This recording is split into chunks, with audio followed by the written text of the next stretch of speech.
Ladies and gentlemen, this is it. Stand in line for your fix. A triple shot of Marcus in the mix, serving you yet another round of fish and grits. August 24th, 2017. How's it going for you, fellas? Hey, it's going beautiful. I just got done constructing the ark outside. I'll be taking Uber for those who are stranded during this Yeah, hurricane. bro, During this Get it how hurricane. you live, you know son, what I'm son. saying? Swing that arc down I 288, really player. am about to go snatch up this expedition. If anybody need help, hit me up. I probably charge like $10 for the gas because that expedition do give me like 13 miles to the Yeah, gallon. But exactly. I will be going around playing Batman. That is my plan. If Man, anybody's in trouble, I'm enjoying my few days off, and I'm be going around the city saving people. I just need to find me a black mask. boy, I would hate to see if an apocalypse come because we acting like we about to die out here. It's just a category 1, and everybody is falling in the Well, street, when wrecking. I knew it was bad, like I hit Sam's like a little early on my lunch break. They ran out of regular water. When I seen them boys loading up on like 4 packs of the Fiji water that's going for like 15 a pop, I'm like, bro, I ain't spending 60 on water. Oh no, Like no, I was I'll fill this tub up. I get some of these Kool-Aid containers to get it popping. exactly. I ain't buying that 60 in Hey, water. you get what you pay for though. That Fiji is glorious. Don't Not, hate. not for right Oh, now. If I got to boil, if I got to like boil some hot dogs with that Fiji water, I'm gonna be so hurt because that's gonna be the most Man, expensive. those gonna be the best tasting hot dogs of all time, son. really? Them are Go gonna be drink the boiling water. nicely. You're gonna drink the water right after you boil. You know what I'm saying? Go through and redistill that water. I can use it in my iron, press my clothes up so I can be clean in this hurricane. Hey, you better multi-use that. I'm about to bathe off in that water. I'm about to be so fresh. You know what I'm saying? You know, boil all that out. I just got this mani petty with this Fiji water. It's hard times out here, Yes, but my sir. hands are soft. My Living hands are soft. living luxury. But man, today we are going to be breaking down our top 20 receivers as far as fantasy is concerned, and also our top 10 tight ends. And today, these rankings are being brought to you by DraftandSleepers.com. For any and all your fantasy needs, be sure to go to DraftandSleepers.com. Like I said, if you got any concerns, any questions, need help with your draft, if you just want to know what's the best to do for standard or PPR, ask us anything. I've been getting a lot of good requests over the last couple of weeks. So draftandsleepers.com, definitely check out Fish and Grits on there. But man, Wilson or Griffin, which one of y'all want to kick off today? I'll go ahead and kick it off with my 11 through 20. All right, 11 Let through me shoot 20. him down first. Yes, get it. Y'all ready? Y'all ready? Y'all ready? So I got Dez Bryant at number 11, Doug Baldwin at number 12, Brandon Cooks at 13, Demarius Thomas at 14, DeAndre Hopkins at 15, Alshon at 16. And I know if y'all watching that game right now, Alshon is looking good out there. Allen Robinson at Boo. 17. Hey, watch your mouth now. 18, I got T.Y. Hilton. 19, I got Kelvin Benjamin. And 20, I got Michael Crabtree. Man, who is the guy, Wilson, that you have the most problem with on this list? I'm sure I know who it is, but I just want you to Oh, know. Uh, Lord. the guy that I have the most problem with, per se, not really a problem, but at this point, being honest, when we go through and look at the list now, especially with the news I received earlier today that it's doubtful for Andrew Luck being on in week 1, Mm-hmm. I'm kind of hard pressed, and don't get me wrong, because it's not like he's on my list, but I might have to reconsider T.Y. Hilton even being in the top 20 at this point. Because he's trash when Andrew Luck ain't out there. Record is Oh boy, it is night and day different. he's averaging like 5 yards a catch when Andrew Luck's not playing. So that's not good. And he's only getting like I want to say by 6 to 8 targets. That's pretty bad when Andrew And the Luck ain't only there. reason that you really picked T.Y. Hilton in the first place is because he's your yardage dude. It's not like he scores a Exactly. lot of touchdowns, so you get him for the targets, you get him for the PPR, you get him for the yards. If Luck ain't there, Ty might not even be top 30. I don't know. I 100% agree with that. I 100% agree with that. I've been kind of shady on Ty. A couple weeks ago he was still in my top 10. I was still trying to claim for him. He just recently dropped out my top 10, and like you say, I don't know if he should even be top 20. But I'm just doing it off respect, just the fact that he led the league in yards, and which may not happen again depending on how much time Luck misses. But I definitely can agree with that. He should be.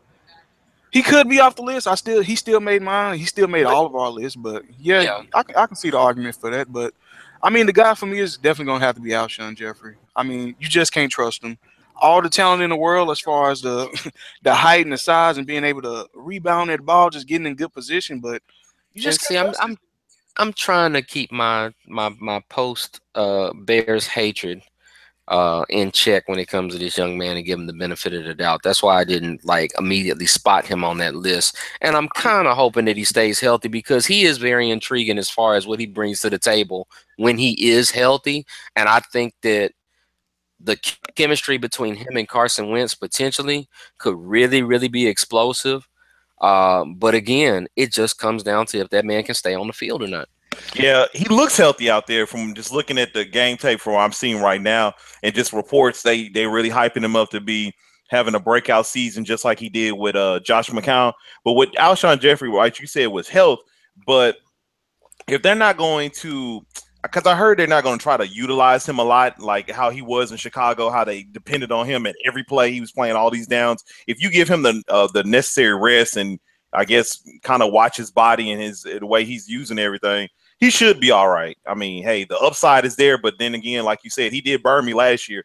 We kept getting hurt and whatnot, but Carson Wentz will make him look like a star, honestly. Yeah, I mean, potentially it's high risk, high reward. I mean, but if he can come through and stay healthy, he has a quarterback that can get him the ball consistently. So it's not like he won't be in a position to make plays.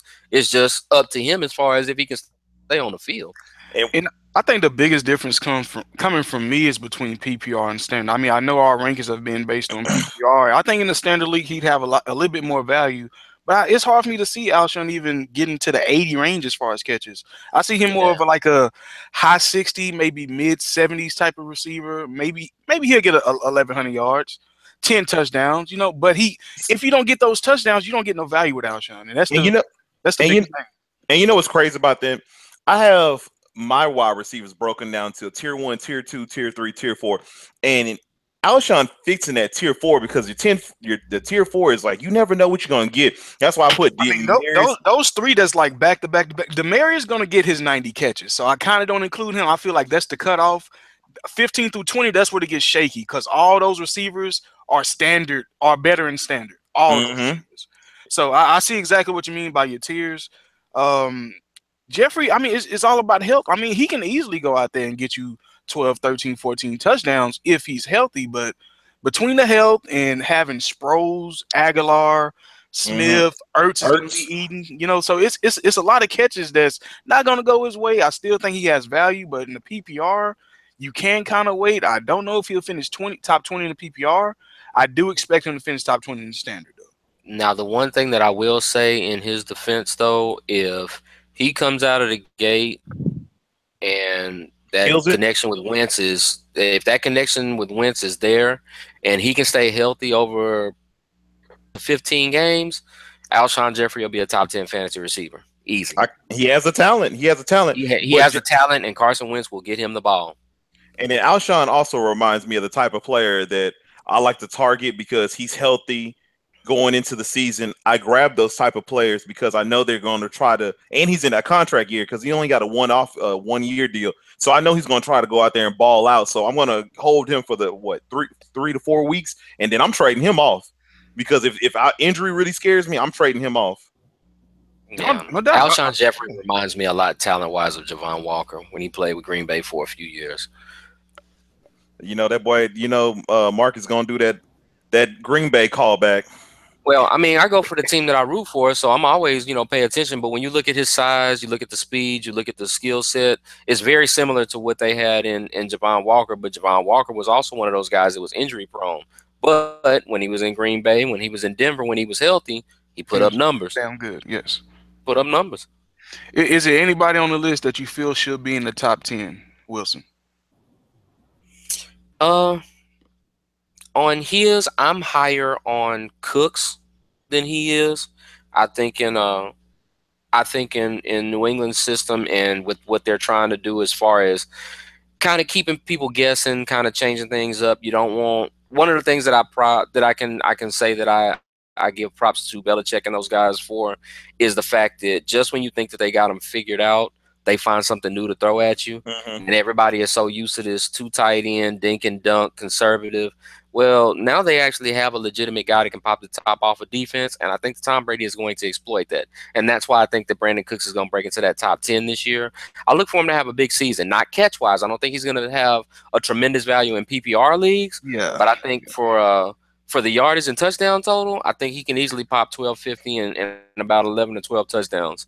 See, and you say 11 to 12 touchdowns, but with Brandon Cooks, that's why he kind of was under the top 12 that I have, because everybody above him, I can see them easy scoring double-digit touchdowns. Yeah, with he's Brandon more like Cooks, a 7 or 8. exactly. See, he seems like more of like a 7 or 8 type of touchdown, because there's a lot of mouths to feed. You got Hogan, and I definitely feel Gronk, that, but you have Hogan ain't Allen. gonna eat. 3 running backs that can. I can tell you that right now. Them running backs are gonna eat. Gronk is gonna eat. Hogan is not gonna eat. Edelman is gonna eat. All the rest of that stuff that's left over is gonna be those nice play action plays when nobody is looking, that he's gonna burn folks for 80-yard touchdowns. Don't forget about Malcolm Mitchell, and then you got Edelman's gonna be in there. See, that's why I'm scared that in the red zone they were gonna go more to their, I guess, go to the big tight ends or go to the running backs or whatnot. Oh yeah, most definitely. Don't get me wrong. I don't think that Brandon Cooks is gonna score a single red zone touchdown for New England. I don't think that he's gonna be targeted 10 times the entire season in the red zone. But I do think that he's gonna have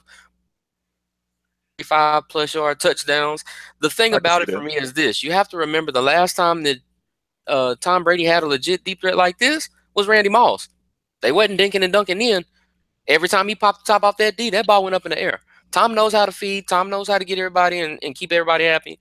And if you want your boy to make them 45 touchdowns, like you said, I was about to say, he's gonna make them 45 touchdowns. Brandon Cooks is gonna have to score at least a third of those. He's gonna get about 9 touchdowns. Gronk is gonna get about 20. Here we go. Right, man. I've had enough of this. Dwayne Allen's gonna get the other 20. And surprisingly for me, the guy I wish you had a little bit higher, which could be Petty, because I still like the range he's in, is probably Dez. I do expect Dez to return to his top 10 performance on a yearly basis. And I think those first couple of games with Zeke out, he got to take advantage of it. I feel if Zeke is out 6 games, I need 3 games with Dez having 2 touchdowns. If he's out 4, I need 2 games. I feel like at least half the time that Zeke is not out there, Dez can put up double-digit touchdown days. See, most definitely. And Dak and Dez are actually getting their chemistry and stuff a little bit stronger. They've looked good in the preseason so far. And having Dez at 11 isn't that big of a stretch. It's not. I'll say it's like 10.5. I mean, he's right there. And honestly, calling it with looking at it on both ends of the spectrum, worst case scenario, best case scenario, if you average the two together, that's probably right at 11. Because on the worst case scenario, he'll be right at 20-ish maybe. Mm-hmm. I mean, and on best case scenario, he's going to be top 3. Yeah. See, I'm scared for Dez. The only reason why I'm scared for Dez, they have that connection with him and Dak, but I feel like the defense is going to plan for double cover in Dez, and I don't see how good he's going to be in double coverage because. But they can't. That's the thing. When they drafted Ryan Switzer to go with Cole Beasley and Jason Witten, and the backs coming out of the backfield, you really can't double Dez anymore. That's the thing that makes the offense so enticing from the standpoint of not only increasing Dez's fantasy value, it infinitely increases Dak Prescott's fantasy value because he literally has 7 viable options that they can mix in at any time that can take it all the way for them. And that's the part that makes them so intriguing as far as offense isn't the problem for the Cowboys. How well it's that defense. See, I'm just scared. I'm just scared that that game plan is going to switch up after a while, and they're going to play the game. A lot of teams are going to play that game plan of we're going to let everybody else beat us, but Dez is not going to beat us.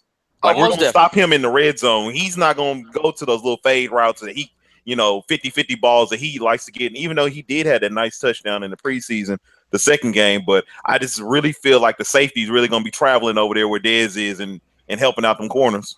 When you got 16 touchdowns on your resume, it's hard to not. And that's the thing. When you score 16 TDs in a year where they were doubling you, like legitimately doubling you, I mean, all you got to do is worry about keeping the rest of the offense together, keeping Dak healthy, and B, just keeping Dez's head in the game. You say health again. Health for everywhere.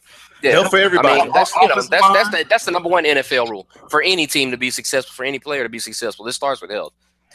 All right, man. Let's start your list off, Wilson. Tell the people what you got. Man, for me, going at number 11, I have Terrell Pryor. I have Amari Cooper at 12. I have Julian Edelman at 13. DeAndre Hopkins at 14. T.Y. Hilton at 15. Crabtree at 16. Doug Baldwin at 17. Golden Tate at 18.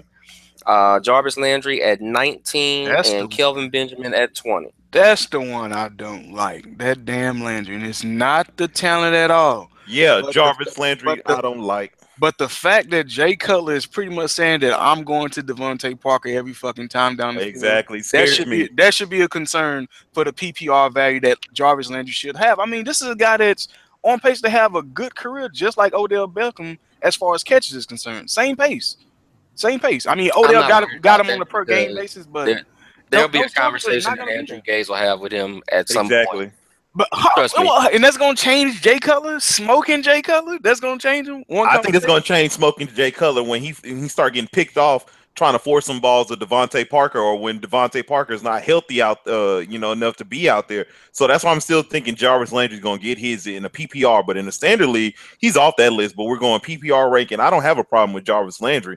The person on your list that I have a problem with is Edelman, because I just don't see where he's going to feast like he normally does to throw him up there, because I feel like it's time for Malcolm Mitchell, as me and DeMarcus talked about once before. It's time for him to take off, and I feel like he's going to get a lot of targets. Dwayne Allen is going to start taking targets away from Edelman. It's going to be the Brandon Cook show, like you said, so he's going to get his target. Will have at least 5 players.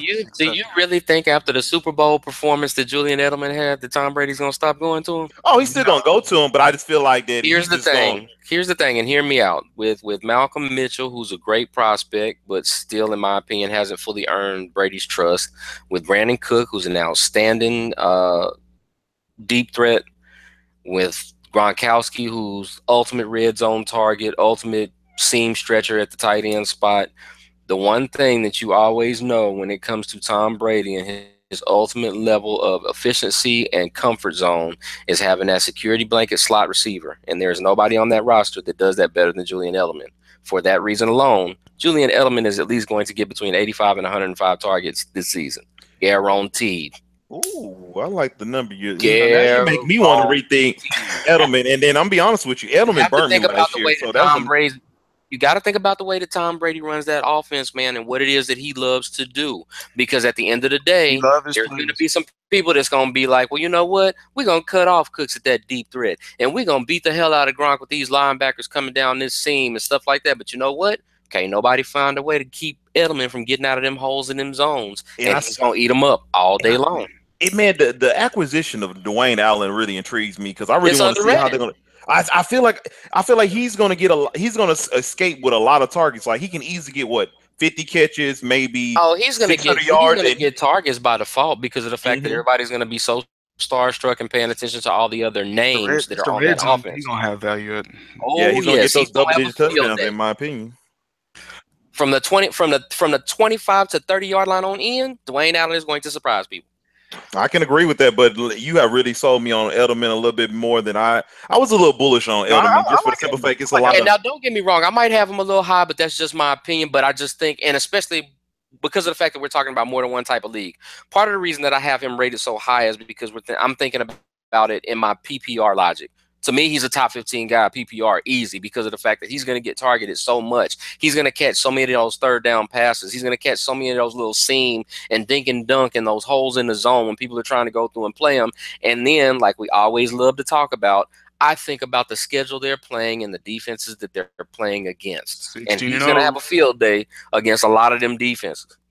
And I like Edelman, but which also that I was going to bring up is I have Allen Robinson on my list, and the only reason why I would have had Allen Robinson over Edelman is because listening to what the Jags want to do, they want to get Allen Robinson the ball. It's kind of just how the folks talk about Mike Evans. They even looking at game tape last year and just listening to their star player complain in the offseason about it, they're going to try to force feed him the ball a la Mike Evans. So I can see him sliding back into the top 20 or whatnot and kind of bumping maybe a Jarvis Landry, maybe a Golden Tate or Edelman out. But, either way you go, you can never go wrong with neither one of those players, honestly. I almost went with tying Allen Robinson with Kelvin Benjamin I would have liked that. But I'm not sold on their quarterback situation. They're still wishy-washy on their quarterback situation. Hell, Chad Henne is starting for them now going into this preseason game. So I don't know who's getting them the ball. Until they get that situation cleared up, it kind of leaves me in limbo when it comes to the Jags receivers, because I actually like Robinson and I like Hearns, but I just don't feel comfortable taking a chance on either one right now as fantasy prospects until they have a clear-cut choice at quarterback. Hey, and D.D. Westbrook looked good too. And what? We're not But- going Looks real nice. Ain't talking But, about my man- sleeper shit. I know, right? I know. But Griffin, what player you feel should be in the top 10 off my man Wilson Lewis? Oh, let me go take a look right quick. The person that I feel like on his list that should be in the top 10, we already know. I've been singing his praises all off season, and I'm going to continue to sing it. I'm going to toot his horn. I'm going to play the drums. I'm going to do everything. Terrell Pryor, man. You already know, man. Terrell Pryor is going to be. Come on, man. It's like the same thing you did with Dez, man. I got him at 11. You might as well say he was top. You're right. You might as well say top 10. There's nobody else on your list that I would have bumped up into the top 10 besides Terrell Pryor, because everyone is kind of evenly and honestly logically placed at the right position. But Terrell Pryor, I just feel it's so hard, man. When you get to ranking these receivers from like 8 hard. to 16, they're all like the same. It's like they're hard. And you never know what It's kind of like who do you like better at that point? You like who do I? it pretty much comes down to personal preference. When you're going like between 8 and maybe 15 or 16, it's pretty much almost like personal preference. True. Because what I've heard out of the Redskin camp is they really love Terrell Pryor, but they also want they don't believe that the running game is going to be. They're going to try to lean on the running game, but I also, you know, how the Redskins were, they were down in a lot of games. I feel like they're going to be playing catch up in a lot of games. And if you're playing catch up, this is another thing. That's like Jordan Reed. I do not trust Jordan Reed to be healthy the whole season. And when he's out, Terrell Pryor is about to boogie. Terrell Pryor going to eat. Terrell Pryor might mess around and have about 1,600 yards this year.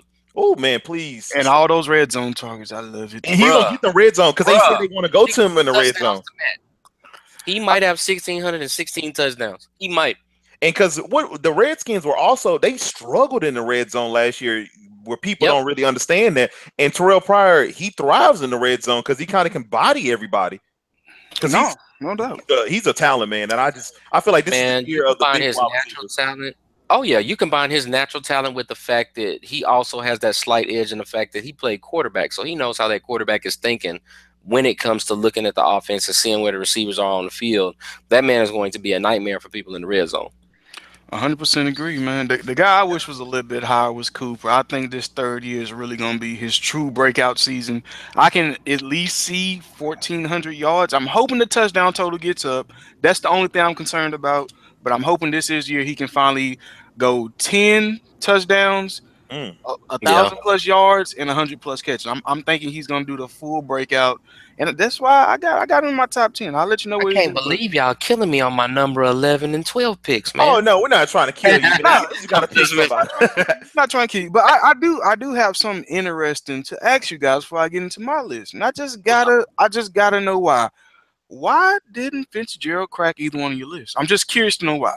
He did not crack our list because what have we been discussing about the inconsistency of Carson Palmer? And if he still led the league in receptions last year, though. I mean, that's PPR. He led the league in receptions, and that's great for PPR and stuff like that. But you have other folks. J.J. Brown comes to mind early. Some other prospects that they have in that offense. John Brown still hurt. David Johnson is going to take away touches, and the fact that after a while, I love Larry to death. One of the greatest receivers that I've ever seen, still has the greatest postseason that I have ever seen by a wide receiver. Year that they went to a Super Bowl. It's the closest thing I've ever seen to somebody being unstoppable. But dominating. I also watched this man lead the league in receptions and average less than 10 yards a catch last year. And that's a problem. Is that more than the quarterback or his routes? That's on the quarterback and the route running. It's a little bit of both because at the end of the day, you know that the hands are there, but we can't quite get that quarterback play. Can't quite separate the way that we used to. And if you have a quarterback that you have to keep kind of thinking about, okay, is he going to get the ball to me? Is he going to get it in the right spot? Do I need to run back for this ball? Do I need to, when you have those kinds of things going on and there's nothing really that's going to change that after a while, the stats kind of suffer a little bit. But most importantly, I mean, Fitz took a lot of punishment last year that he didn't normally take. And that can take its toll after a while too. And then, age is a factor. I mean, Father Time is undefeated. So that was just for me. I mean, don't get me wrong. He's still in my top 25. He just isn't in my top 20. Okay, I got you. And then also with Larry Fitzgerald, by watching him on the few years that I've really been in tune with looking at the Arizona Cardinals offense and how it's supposed to be high flying and explosive. With him is he'll come out the gate and kill it, and he just disappears. That's And why you I gotta just don't know trade him. what happened. He's that player that you got to do the Jeffrey route with. Get your 4 weeks in And get trade him the him. fuck off your roster. And you trade it when Larry Fitzgerald has that 3 touchdown game, you Get him rid off of him. your roster. You know that he's not about to get no more touchdowns for the rest of the year. Yeah, Larry is good for them three or four throwback games, and then that's about. I've never seen a veteran receiver be the best like starting receiver. Like the first 4 weeks, you better have Larry on your team. And I still think the draft price is lovely. I mean, 6th, 7th round. I'm with that all day. But I'll go through my list.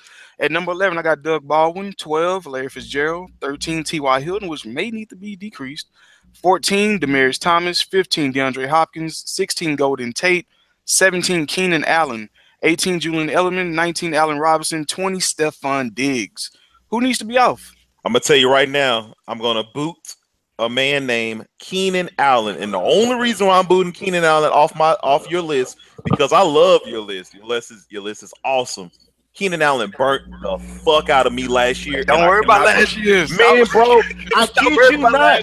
Keenan Allen 2 years in a row has burnt me. Like he's killed out the gate, and I said, you know what? This is about to be a fantasy bonanza. He is about to explode, and then he just breaks down, and I can't trust that Charger. I can't trust nobody on the Chargers anymore, wide receiver or not. Nah, and that's why a lot of people's pass on him. His draft price right now is like 4th or 5th round. I feel like if you can get a number 1 receiver in the 4th or 5th round that gets that kind of value, now man, that is amazing. Let me ask you a question: is he the number 1 wide receiver? Yes, he's quote unquote by name the number 1 wide receiver, but to a lot of other people, they believe that Tyrell Williams is going to make that jump and stay at the number 1.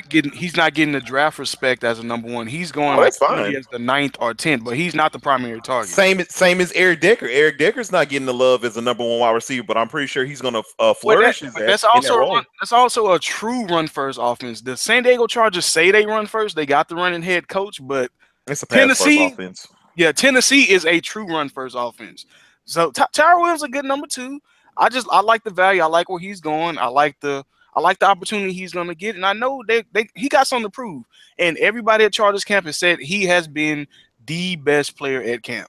So I'm just going by the reports. I've seen the talent already. What he did in that first game last year, he had 8 catches in the first half. He was killing. Hey, I mean, I don't want to be on pace guy, but he's on pace for 16 catches in that game. And I needed that. And but he got hurt. But I'm just saying, I like the talent there, but I can understand why you want him off your list. It's a risk. It's one of those risks. Every year, I always pick like one risky receiver, and I think Keenan Allen's going to be that guy to take a chance. He's a risk reward, and he can give you that reward. But last year, I kid you not, we were in a $100 league that Shantae was in, and a lot of people passed on Keenan Allen. I said, you know what, this is Keenan Allen's year. And I swear he had those, like you said, those 8 receptions. And I said, Shantae, I looked at Shantae and said, hey, your boy knows what he's talking about. All of a sudden he got hurt. I said, oh Lord. He was sizing the belt. Let me see what kind of belt I want. I was pulling up the big draw. I said, I made that pick, and then he got hurt. Talk to me, Wilson. Who you don't like, man? Well, you help me out because I get to have fun with this all the way around and does my bias and everything. There's no way in hell you got Stephon Diggs on the top 20. Oh yeah, and for a few reasons. Number one, first and foremost, Vikings are conservative on offense, and not necessarily by necessity. You saw number 1 rule with that because Laquan Treadwell only got 1 catch the entire season, and it's not like they couldn't have used him on the field. Number 2. Sleeper at running back goes to start acting a fool. Those opportunities for Stephon Diggs target-wise are about to disappear as well. 3, historically, Sam Bradford is at his most effective when he has a bona fide running game to fall back on because a Sam Bradford that has to throw 50 times is a Sam Bradford that's going to lose a football game. Number 4, in a PPR league, I think that Diggs gets crushed because he's just not going to have that many touches. He didn't have that many touches last year for all the stuff that he did. I think that he may not get more touches this year than he got last year, especially if Thielen on the other side continues to progress. And with the way that Kyle Rudolph is killing it in the red zone, it's like a boom or bust. He's literally kind of like Percy Harvin. It's either a big touchdown or it's nothing from him, and that's not enough to put him in a top 20. There's plenty of guys that I would take over him as far as like top 20. I think that he's going to be effective. I think that he's going to make plays. I just don't think he's going to get enough opportunities to end up in the top 20.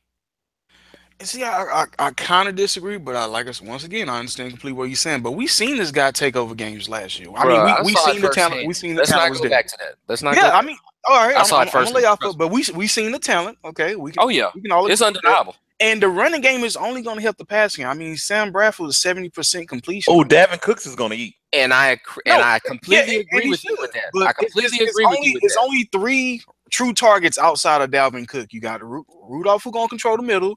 Thielen's going to be the deep threat. But I feel like when it comes to the screens and all the short yardage games, Stephon Diggs is going to be that guy. And this is one of the best route runners in the NFL. I mean, you can look at his reception perception. He's one of the best route runners in the NFL. Nobody can hold a candle to him sometimes outside of Antonio Brown or players of that caliber. He's in that Antonio Brown, you know what I'm saying, caliber when it comes to running routes. So I like the talent. I like the second-year situation. He actually had a training camp with his quarterback versus just being given Sam Bradford week 1, who wasn't even a starter week 1. Indeed. So I like the opportunity. I know it's a risk, but it's another one of those players that if he falls to the right spot, that could be a steal. So, like I said, I'm looking at overall value. I'm looking at the improved running game, and then they inside that dome, baby. Like it's something about those dome receivers that I just love. Half my receivers on this list in the dome. I just love it. Takes away from it for Diggs is again, Zimmer and the Vikings are conservative by nature. Of course, no doubt. They have that mentality, and I know Zimmer well enough to know that as soon as that run game takes off. They're going to shift, and it might be a 60-40 split on the run side for the Vikings because they are ultra confident in their defense. And they have every reason to, but they're ultra confident in their defense. The Vikings are at a point now where they're in that old school Philly, that old school Baltimore mentality of if they can score 17 points, they're probably going to win the game. And another thing about the Vikings team that I'm looking at with Stephon Diggs, because I drafted Stephon Diggs and I had the mindset. I had him last year. And I had the mindset this year that I said Stephon Diggs is going to eat. He's going to get those targets. He's going to produce. But then I started looking at the games and I started thinking, Dalvin Cook is looking mighty well out there catching the ball. So I'm thinking a lot is going to be on that field all over. Going to have at least 50 catches. He's going to get about 50 to 60 catches, in my opinion, and that's what I'm predicting for him. I feel like he's going to be one of those sneaky rookies that people are paying attention to, the McCaffreys, the Mixons, and all that stuff. But I feel like Cook is really about to have a breakout type of season, like a la Elliott, but he's going to have more receptions because the offense is really catered for him to thrive in if you want to be serious about it, and the talent that he brings, because he's going to be able to take some of those downs off with having Latavius Murray. So I feel like, man, it's gonna be interesting to see what the Vikings do this year. But Dalvin Cook that's the person I want to target if anybody out that whole Vikings offense. Oh yeah, and now a saving grace for Stephon Diggs is this, because of the fact that I believe Patterson isn't there anymore, and he'll probably get the next man up in line. Putting him in a return game. Is a bum. That's the other part where he can actually give you a little bit more upside, is the fact that if they actually get him more involved in the return game, I could look for him to take 2 or 3 to the house this year, easy. I can agree with that. I think on the safe side, I'm not going to let y'all pick anybody that should be moved up because it was a key person that I left out that we're going to get into when we go into the top 10. But let's go on the flip side. Griffin, give us that top 10, bro. All right, man. No. You start off with your top 10. I want to end off with my top 10. I went first. All right.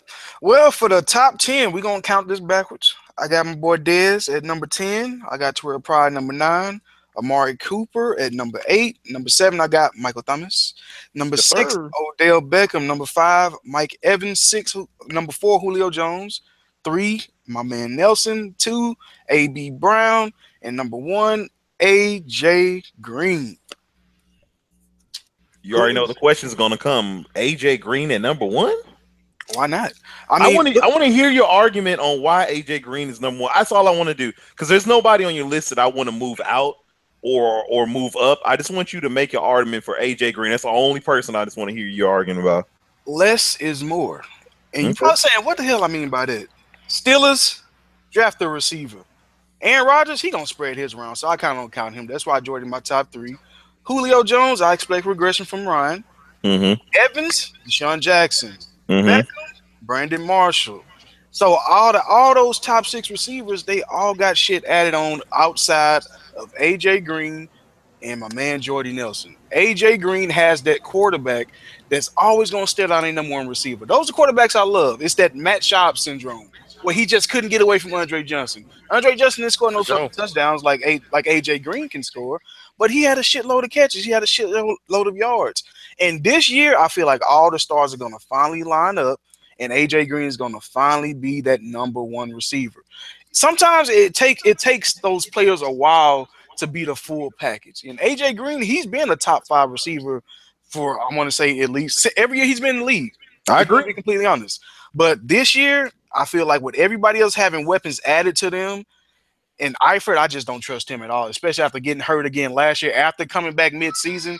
If anybody was to get hurt on there, we know that in the red zone, who is going to get all those targets? See, you say that, and I see Mixon really and Hill really eating into that production of them going into the run game in the red zone. They not lining up and getting that back in the end zone. AJ Green gonna have all that on lockdown, all of it. I'm very interested in it. I'm like, that's an interesting thing because didn't he have what 6 seasons in a row of having 1,000 yards, or he almost had that? It should have been. He missed. He got hurt. Yeah, he missed it by 23 yards, but he did that in 9 games of action. So he was clearly on pace to lead the league in receiving yards. The talent is there. Like I say, he didn't have nobody added. So like I say, everything is just lining up for AJ Green. And then the draft price. It's like if you really don't know what to do in PPR or standard, you're looking at all these running backs fly off the shelf. I feel like he is the safest pick when you talk about 6 through 12. If you can get him anywhere at the back end of the first round, that'll be the best team you can build. Because that's the safest route. I mean, as talented as Michael Thomas is, if I take him at the 8th spot, I feel like I got to take another receiver in the second round just to make sure that I'm locked up, you know. But with AJ Green, I'm comfortable taking a running back. I'm comfortable taking a quarterback in the 3rd round. I feel a lot more comfortable building my team around AJ Green where he's going than anybody else. See, and that was my toss-up, honestly, going into this draft is what do I want to do with that 6 and 7? And that's the hard pick. I'm completely sold on AJ. Like, I love Mike Evans right there, but it's like, damn, Deshaun gonna get his, OJ gonna get his, break. And I thought about that too, and that's why Mike Evans is behind AJ Green in my list. And the thing about AJ Green is the reason why I kind of knocked him above Michael Thomas, because I had that decision in one of my drafts: should I take AJ Green or should I take Michael Thomas? And I went personally with Michael Thomas, and the only reason why I went with Michael Thomas is because I've been singing his praises once again. It's another one I've been hyping up, but I like the way that in the red zone, Drew Brees looks for Michael Thomas, and I feel like he's going to thrive. I can see Michael Thomas easily getting at least 13 to 14 touchdowns. I can't see AJ Green getting 13 to 14 touchdowns, but I can see him having more yards and more receptions than Michael Thomas. That's the reason why I had him over Michael Thomas. And the only thing that pissed me off about Michael Thomas, because Drew Brees had those games where he wanted to throw to the tight end and start getting everybody involved. And too cute, Drew Brees. Yeah, you know, you don't need to throw it to Fleener. You don't need to throw it to him. I can complete touchdowns to 15 different players. What y'all doing? Yeah, why are you throwing a touchdown to these unknown running backs in his backfield? Andy Dalton is like, is AJ Green open? No. Is Tyler Eifert healthy? Well, he's going to be the second option. But Andy Dalton only have 2 people he's going to be targeting at that spot in the field. Unless Jeremy Hill going to get one of his 20 touchdowns he's had the last 2 seasons. So it's like the options are a little bit more clear with the Bengals. And I feel like you can actually book yourself in for about 90 catches, 1,400 yards, and possibly double-digit touchdowns. It should be double-digit touchdowns. But I feel like it's a lock as a bad guy now. Yeah, I'm ready for here. I'm ready for here to you, man. I'm ready to hear what you got to. Here's the only reason why I don't put AJ Green at number 1. Really, it's kind of in the same sense of the way that you speak about Mike Evans. Ironically enough, my thing is, okay, you look at it at face value. You got Andy, who has tunnel vision when it comes to AJ. That's super obvious. That's good in fantasy. But the thing about it is this. You look at the sum of the total parts for the Bengals, you see that they have a three-headed beast in the backfield with Gio Bernard, Joe Mixon, Jeremy Hill. Two of the three are adept at catching out of the backfield. You have a Tyler Eifert, which if he comes back at 85% or better, is going to get a ton of touches, especially in the red zone. But I think we're not giving enough credit to the fact that you have a second year or Tyler Boyd is coming into his own, but interesting juxtaposition when it comes to the Bengals because dare I say it, but remember you heard it here first. I think that AJ Green is pretty much going to be a possession guy this season because they have a guy on the other side that they just drafted named John Ross.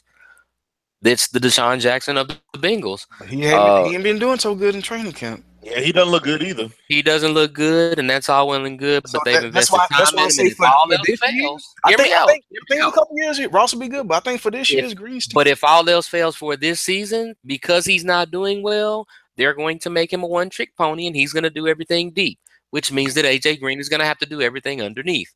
And because of that, I do not anticipate AJ Green playing more than 13 games this year, which limits his value for me as a number one overall receiver. I just don't think that he's going to be healthy enough because he's going to take punishment because he's going to be that of the Bengals. He's going to be the underneath guy. He's going to be the dirty guy. And yes, it's going to turn into a ton of targets and potentially a ton of catches, but will he stay on the field long enough? He's not the most thickly built wide receiver. He's long, he's lanky, and he's been a little bit more injury prone the last few years. It's not a question of his talent. It's not a question of his opportunities. I just don't think in the way that they're going to adjust their system to accommodate for all the pieces that they have to play with on the field that he's going to stay healthy enough to be able to contribute as a number one overall receiver. And that's why if you draft in 1 through 5, you don't consider AJ Green. But if we talk, if I draft in 1 through 10, I'm not anticipating AJ Green. Oh, you crazy, man. I can't do it. I'll take a Mike Evans over him. I'll take an AB. I'll take an Odell. I'll take a Julio. I'll take a Michael Thomas. I'll even take a Jordy Nelson or a Dez Bryant over him at this point because I know all of those guys are going to get more opportunities and a better suited offense for their skill sets with less risk for potential injury. I mean, you can't control it. Nobody expected Nelson to get hurt, but he got hurt. You know what I'm saying? Nobody expected Julio to miss 13 games. Injuries happen. We can't control that. That's true, and that's why as an Eagle fan, I would always say I wish we would trade and get AJ Green because I feel like AJ Green is the perfect type of wide receiver we need to complement. Oh no, y'all got Alshon. We got Alshon, but you can't trust Alshon. I trust AJ Green more than I trust Alshon. Because I feel like AJ Green has a talent. His talent usurps the Bengals. Like they're so mediocre that I feel like he has too much talent. They're mediocre in a lot of ways, but they're not mediocre on offense. They're not mediocre on offense, but they're very inconsistent when it comes to playoffs. You just keep thinking that it's your grandpa's Bengals, and you don't look at them as today's Bengals. That's all that is. You think about them as the Bungles. You're not used to them going to playoffs and stuff like that. I'm just so used to the Texans being down on the Bengals so many years. I just be like, I just be looking at AJ Green just like, damn, Andy Dalton, he wide open in the middle field. Throw this thing. Oh. I'm so mad at that. No, it's like Wilson, man, go ahead and knock out that top 10 for you, boy. Let's see what he got. For me, at number 10, I have Davante Adams. At number 9, I have Brandon Cooks. At 8, I have Dez Bryant. At 7, I have Jordy Nelson. 6, Michael Thomas. 5, AJ Green. 4, Julio Jones. 3, Mike Evans. 2, Antonio Brown. And at number 1, I have Odell Beckham Jr. On your list, I can't really debate with any of them, honestly. I mean, y'all pretty much got the similar list. We got the same top 10 list, basically. When it comes to top 10s, man, there was really nothing that we were going to debate about anyway. The only thing that's the biggest difference is I don't have Davante Adams on my list because I'm not completely sure about him. The reason I have Davante on 10 at my list is the same reason why I don't have Jordy as high as you do on your list.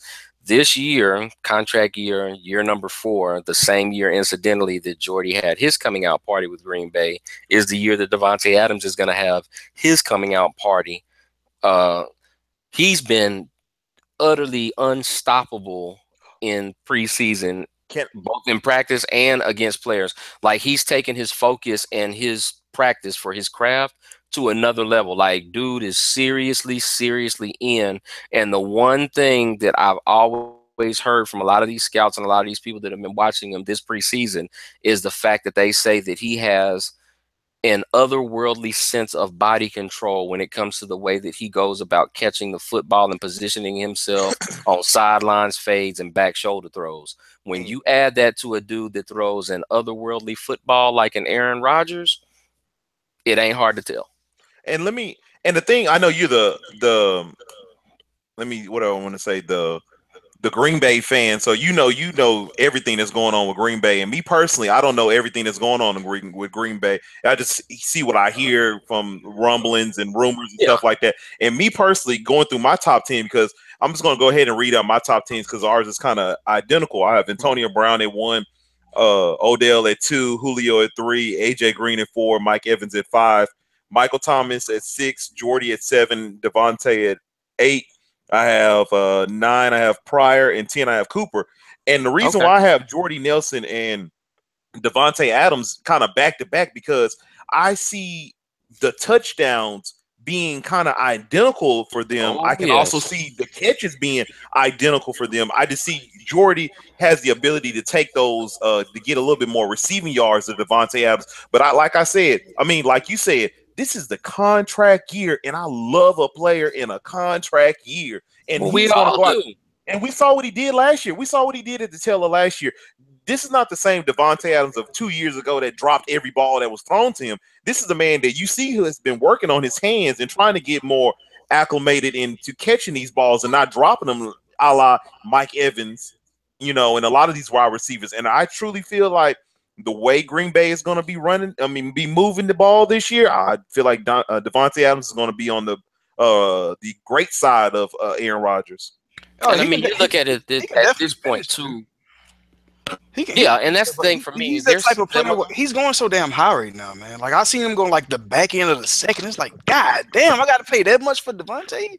Well, I mean, the thing dude that you got like off Ravens on week 7, God. But the thing you got to look at too is two things. Number one, when you go through and you look at them potentially improving on what they did last year, and you're talking about Jordy scoring 14 times and Devontae scoring 12 times. Yeah. And then you add to the fact that as the season went on, another one of those things that being the fan in me, I pay attention to. I would be more than willing to say that Devontae Adams will, over the last 7 games of the season, including the playoffs, became Aaron Rodgers' favorite red zone target. Mm-hmm. And when you become that to Aaron Rodgers, that's fantasy football gold, buddy.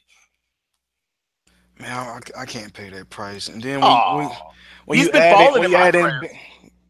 I mean, he's been falling. Don't get me wrong. I'm not gonna say, pick him in the second round. I'm not gonna say pick him in the second round, but I wouldn't let him last past the third.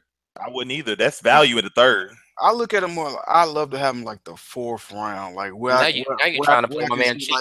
Like you trying to play my man Martavius. I see him somewhere like that. Like those second tier receivers, that the ones that got an elite receiver on the other side. I like them. Now you treat him like he's Sammy Watkins or somebody. No, don't do my boy like that. First off, anybody got Jared Goff? Hey, nobody wants Jared Goff. Nobody don't want that as their quarterback. You already lost. You see him. Jared Goff now sounds like a fantasy football disease. Just you got Goff over there. You got that Jared Goff. You got that Jared Goff. I can't fool with you, player. You got that Goff. Like I said, I like the player, but I do expect Cobb to regain some type of role in the offense. I don't know. I really don't know what to think of fucking Bennett. Like, it's frustrating because I don't know. One day I think Bennett can have 10 touchdowns. One day I think he may have 3. I just don't know how to look at Bennett. So when it gets cold. The one thing that I'll say about it, the one thing that I'll say about it, and it's so funny that he keeps bringing that up, because if you look at the second half of the season for Bennett when he played in cold ass New England, that doesn't support your argument, but that's a whole different story. But with Bennett, the thing about it is it just depends on how the season flows, how thing moves, and most importantly, the two guys that we talked about. Everybody except Jordy Nelson. Like I say, I think Jordy will have that's what I'm saying. You got your 2 staples. You know Nelson's going to eat. You know Adams is going to eat. The only way that they don't is if they're hurt. After that, it literally becomes a toss-up. because I for can every see, I random can see guy that you Jamal got there Williams that might be and struggling, Montgomery if going you, back at receiver. You can see all kinds of scenarios. yeah, you go through and you get, Randall Cobb might not be holding up his end of the deal, but shit, Jerome Allison might come in and fill Yeah. that spot. Jeff Janis can come in and fill that spot. I mean, they have so many different options once you get past those first two. And that's why I said when it comes to fantasy football, to me, the only sure thing that you really have is Aaron Rodgers. Everything after that, to a certain extent, is still a toss-up because of the fact that everybody has a chance to be next man up and go through. You look, who's led the Packers in touchdowns 2 years in a row here lately? Anybody? Only you know, sir. Nobody. That's my point. Since Aaron Rodgers has been there, it's always been almost a different person. So it's always Every year, somebody who leads else. the team in touchdown. I know, And that's the part that makes it a little unpredictable. Snuck like a lemon up in there one time. Exactly. James Jones came in off the waiver wire and led the team in With the touchdown. hoodie. Led the NFL in jersey. touchdown. And now he on the NFL Network doing what we doing, analyzing football. Exactly. Go sit down. I ain't mad though. He still got them checks. Don't Hey, don't get hate that on my money. boy like that. Don't do that. Don't hate That's on the my kind boy of checks like that. No hate on him. I just need some of those checks that he's getting. Man, goals. Everybody listens to this podcast. Really, we need that money. Man, y'all Trying give me to a get these couple checks, homie. couple value receivers y'all see in this draft. Man, Cameron Meredith is a value receiver in my opinion because he's going to be the de facto number one in the way that Trubisky is looking in the this preseason. He looks mighty good, in my opinion. That's a sleeper for me. No. That's more of a sleeper than value pick for me. It's a good value for a number. But it's still good. It's still good value. It's a Don't get value me for wrong. number one because let me be honest with you. In my draft that I had done on when I do that draft Saturday, he fell all the way down to the 11th round, and I'm just like, whoa, that's a steal. And people are really underrating him, in my opinion. I feel like him and Anderson for the Jets. Yeah, there's no love for them, but I feel like they can give you value. They're plug and play when they're playing one of those bad defenses where they're gonna kind of be the go-to. So those are my two. Somebody got to complete 10 passes. I feel like Robbie can catch about 5 of them. So yeah, I see what you're saying. And for me, value picks, Willie Snead out of New Orleans is a good value pick for me. He's going to benefit off, as he did Cooks, he's going to benefit off having Michael Thomas on the other side. And even with that, he'll still benefit too with, I should say, that three-headed monster that they're trying to work with in the backfield with Kamara that they drafted, Ingram, and Peterson works out in the run game. That'll open up even more opportunities for Snead, who's an underrated receiver in my opinion. He's very good. No doubt. Yeah. He's not got elite. the need for Snead. He's underrated in my opinion. Another guy that for some reason every year seems to be kind of like a value guy that nobody really appreciates and stuff like that, but I'm gonna give a shout out to him. My man Emmanuel Sanders, man. No doubt. Dude quietly goes through there, puts up numbers, deceptively good numbers for people. Unless you really pay attention and look at his stats, you're like, wow, he had that many catches. Damn, he actually had 1,000 yards. And Simeon has a connection with him. They have a nice little tandem going. That's what makes him a value pick because Simeon is gonna get his ass the rock. True. That's the only ones you got, man? Well, no, I mean I have more. You just told me to give you a couple. Okay. I didn't want to be greedy. Well, I'll take all the time. Yeah, I thought. That one that I'm interested in, I'll only give one more. And one that I'm kind of interested in, that I think is actually going to end up being a good value is Kenny Britt. Yeah, I like Kenny. I love Kenny Britt, especially from last year. Just going off what he did last year. I think he's going to build off him. Yeah, I think he's going to build off that. I think it's going to be a little bit of excitement. I think it's going to be a bit of an explosive combo in Cleveland.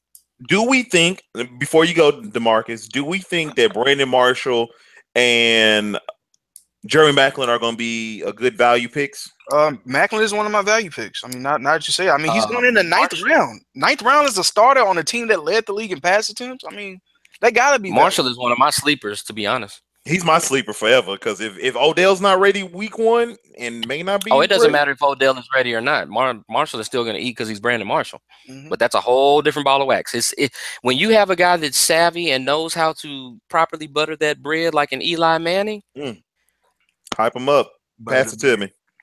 Butter the bread. Marshall is going to eat, and then especially if the fact it's not a thing of if Odell is healthy, especially if Sterling Shepard isn't 100%. Brandon Marshall is going to eat.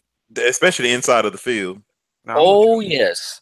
I'm with you 100%. Big, strong, can use that body, can shield, can get them still got catches. He's only a couple of years removed from what, over 1,500 yards and 100 receptions. It's not like he didn't just fell off the table. Yeah, he wants some numbers. Yeah, and got a little chip on his shoulder. Yeah, that's the other part. When you got a guy like that that's got that skill set, but he's motivated, it works out good.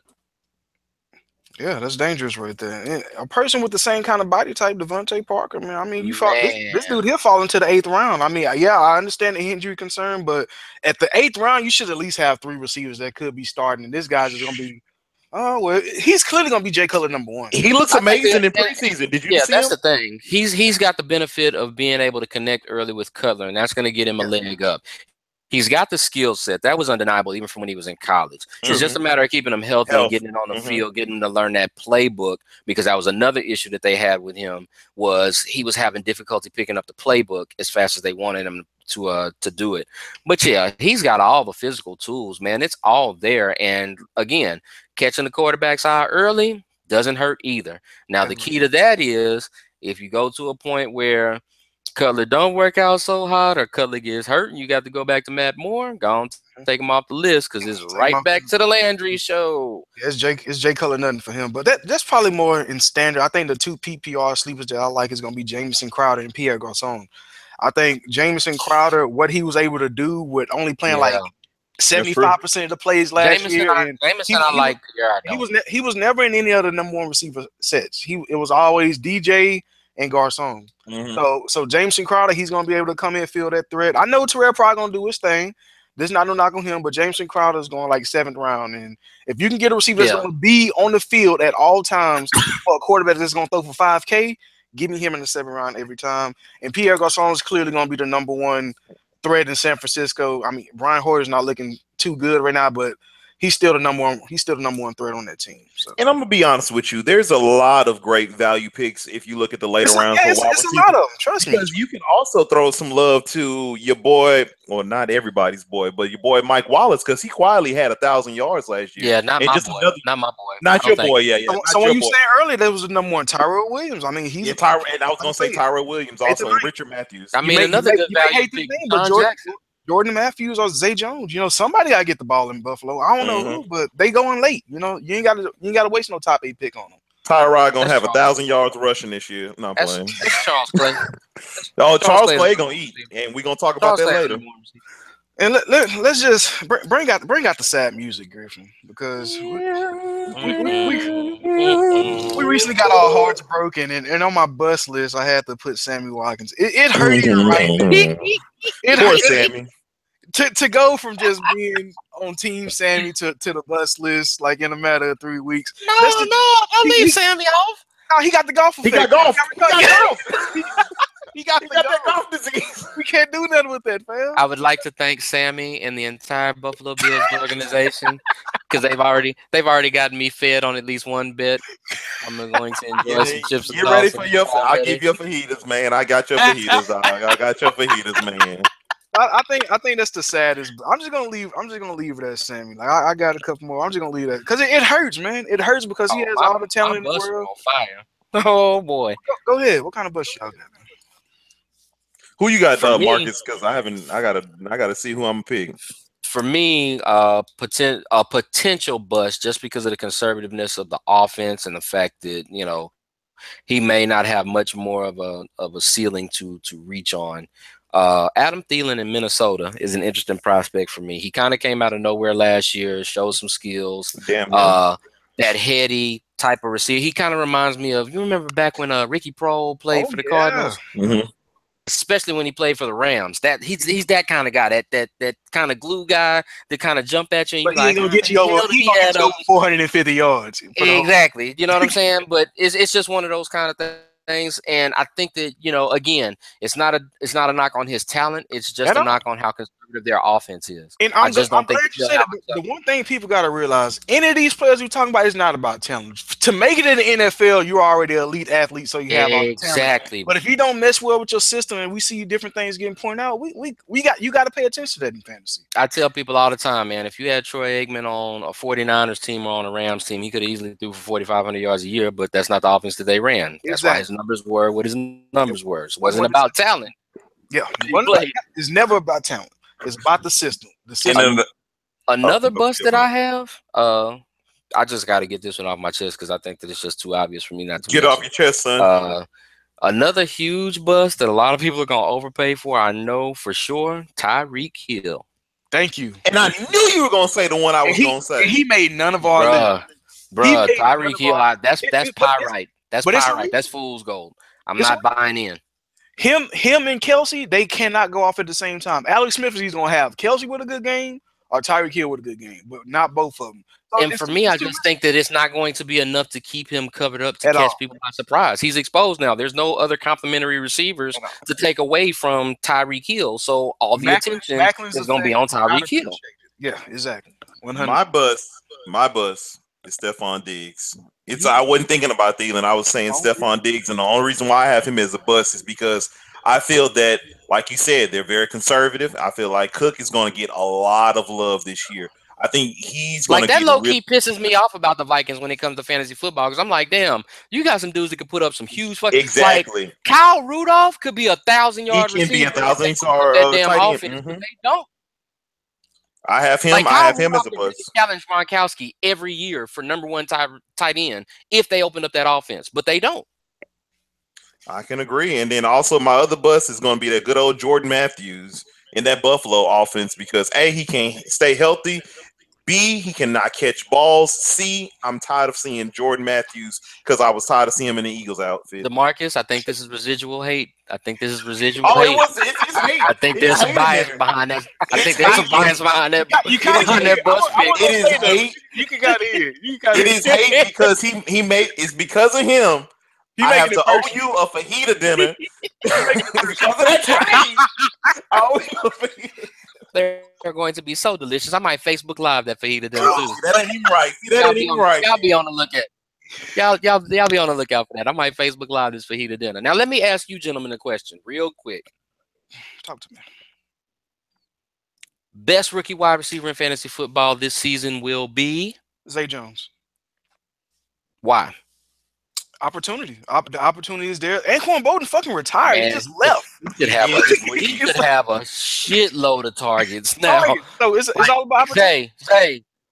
No. You're running with the ones in the morning. Get some sleep, bro. So get some sleep. The most talented receiver, I feel like we all can agree, is Corey Davis. But the same reason why Decker's falling in the draft is the same reason why Corey Davis is falling in the draft. They kind of cancel each other out, yeah. You know what I'm saying? So I feel like opportunity, when it weighs itself, Juju not going to get the opportunity if Martavis come back. Cooper Kupp could be a sleeper. I kind of like him, but it's I like that golf. kid too. He got the golf, though. So it's he got the golf, though. When you get golf, man, I can't pick you. He got the golf. Exactly. Zay Jones was my rookie of the year because the simple fact is with Buffalo, Tyrod got to throw it to somebody other than Klay Thompson and LaShawn McCoy, and he does have the talent to really make a little noise. Can I give like a rookie, not rookie? I want to say Kevin White. I feel like Kevin White could come in there and make a little bit. I hope he does. And I'm not saying he's gonna have 1,000 yards, but I'm just saying a receiver that nobody probably expect to get 750 yards, 6 touchdowns. I think Kevin White can do that. That's a receiver 4 or 5. Oh, don't call him no scrub. Oh, he can call that man a scrub. It's biased. I'm sorry. My bad. I forgot I'm supposed to be impartial right now. Yeah, he can't ever stay healthy. And if he can get it going, I like the Bears offense, honestly, because Trubinsky once, like I said. If you want to be completely honest, I think of the top 5 receivers or rookie receivers this year, Cook and McCaffrey is gonna be in that top 5. Oh, no doubt. 60 catches easily. Both of them at least 50 catches. Breakaway speed. And I would say Mixon, but it seems like they stuck on Jeremy Hill. I'm starting to get away from Mixon right now, but Cook and McCaffrey will have opportunity this year, and I love it. Now, I did hear about that none of y'all actually mentioned a guy that I'm intrigued. He's banged up right now, but I'm intrigued once he gets on the field to see what he does because I think he might have an inside shot at being the best fantasy receiver, and that's Curtis Samuel in Carolina. See, and I looked at him, and the only thing about that I didn't ride and pick him is because of that. I can't make it on him because he's hurt right now. And that's the reason right there, exactly what DeMarcus said. Cam Newton can't short. Well, see, the thing about it is he's not going to be throwing short to Samuel. Samuel is the guy that is the reason that they really didn't care about Ted Ginn leaving. Samuel's not going to be a short guy. He's going to be a take the top off the defense guy. That kid can move.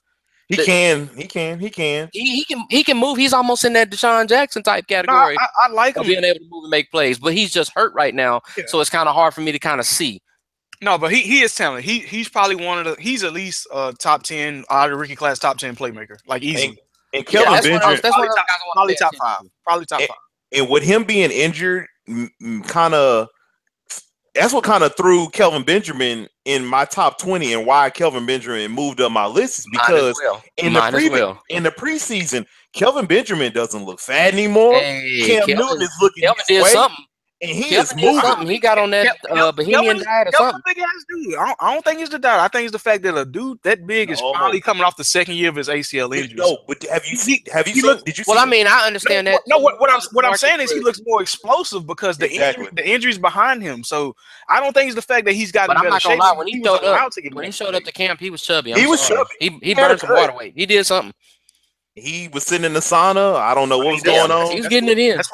That's what 5 weeks of training should do to you. You know what I'm saying? Exactly. If you're a high class athlete. So yeah, some of these players, they come in 20 pounds out of shape. Next thing you know, they 30 pounds under what they wanted to be. Yeah, he was kicking in the off season. He had some flautas and some sopapillas.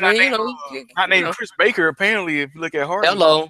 Hey, Baker was getting down. He got the move. Hey, he was romancing that tree. Baker almost got that palm tree pregnant. he romanced the shit out of that palm tree. He did finesse the shit out there. Hey, he was funny. He need to bring that palm tree a ring the next time he go out there. Exactly. They go together. It's like ODL did to that what is it? That net. You're going net. Yeah. Man, I'm just gonna throw out one breakout player. The breakout player was actually a value also that you guys had, and it's gonna be Willie Snead. I fully expect Willie Snead to break 1,000 yards, and I see him somewhere in that Brandon Cooks touchdown range of 8 or 9. So between the value, to break close to 1,200 yards, to be honest. I can see that too. I mean, it was a fight. I almost wanted him in my top 20, but I just don't know if the catches are going to be there. But I know the yards is going to be there. Yeah. And I expect at least minimum 7 touchdowns, if not 9 or 10. So that's about right. That's my breakout receiver right there. No, well, we already know who my breakout receiver is. It's a man named Terrell Pryor, and I'm going to sing his praises until the end of the season. But would it be considered a breakout though? Because I mean, we saw the kid light it up in stretches. See, and that's the thing about it. I say it a breakout because I know what this dude can do. Like we've seen the potential. We've seen him go out there. And you like, God damn, broke out. That's the thing about it. Because last year, I can say Willie Snead kind of broke out because he almost snuck up on 1,000 yards, and I had him on a whole bunch of teams. So it's kind of. But he was the third guy. Like he wasn't working. That's true. He was the third guy. Terrell Pryor was the number one. Was Sports Center. He was like lighting it up for every time. I'll give him that. Some of his red zone kids, it's like, dude, this dude can get 2 touchdowns easy every week. Yeah. So we want to go with a breakout that no one expects. Okay, I can do that. I mean, I gotta think of somebody that Hey, bro, I need Terrell Pryor to go top 10. So if you want to continue to praise him, I mean, I'm all with you. Let's ride this train. I'm gonna for myself. I'll do another breakout. I'll go with another one. I'll take my boy Meredith, because I feel like he is going to end up being Kevin White's going to end up being healthy, but I think Meredith has that. It's going to end up having that rapport with Dravinsky, and I think they have a nice connection. What I saw last year, Meredith is really talented, very talented, and I think John Fox is going to really utilize him, and I think he's going to have 1,000-yard season. I can see him easily having 1,000 yards and maybe 6 or 7 touchdowns, if not more. Sneaky breakout may not happen, but sneaky breakout on the second half of the season. If Andrew Luck is healthy, look out for Moncrief. I feel Moncrief in the second half. Touchdown or bust. He's the Eric Decker. But in the second half of the season, I fully expect him to have at least a touchdown in half those games. So if he ends the season with like 7 touchdowns in the last 8 games, that's good value, because he's not going high at all right now. But you got to be patient with him. That's the only thing. But he is hurt also. He still is hurt. That's nothing. I definitely feel that. You got one for us, Wilson, before we move to the tight ends? I kind of already really got mine out of there. If I had to look for anybody to kind of be like a breakout, or I guess I should say a continuation of a breakout, I'm still on the Kenny Britt bandwagon, man. I'm really looking for that guy to kind of show up and really take what he did this past season to a little bit of another level this season. You know what I'm saying? I'm with you. Yeah. I think he has it both in the setup, in the offense that he's going to, and the quarterback he's dealing with. in him to be that guy that, you know, kind of pops out of nowhere and gives you 90 catches and maybe 1,300 yards, 11 touchdowns. I wish he stayed in Tennessee. Kind of thing. I kind of wish he stayed in Tennessee because, in a way, I do too, because I can see him and Mariota lighting it up and but really having that that connection. being said, I can see him getting that same kind of chemistry going though with Kaiser. Yeah, he needs it. Kaiser needs a little security blanket. Exactly. So yeah. Exactly. 100%. Man, now we are going to move on to the tight end rankings. We only got our top 10, so it's not as many as the receivers, but this is going to be very interesting, man. Let's tight do end something spot. different. Let's start with Wilson. Wilson, go ahead and bring down the top 10 for us. All right, man. Starting at top 10 because I know DeMarcus loves it so much when I do this. There you go. There's a tie. It's a tie. It's a tie at 10. It's a tie at 10. Let's go. Who's your tie? And it's two oldies, just for fun. Just two oldies. In a PPR, Witten is going to get his catches. So I got him. I'm going Jason Witten and Jared Cook at 10. I'm going Hunter Henry at 9. I'm going Kyle Rudolph at 8. I'm going Jimmy Graham at 7. Delaney Walker at 6. Tyler Eifert at 5. Jordan Reed at 4.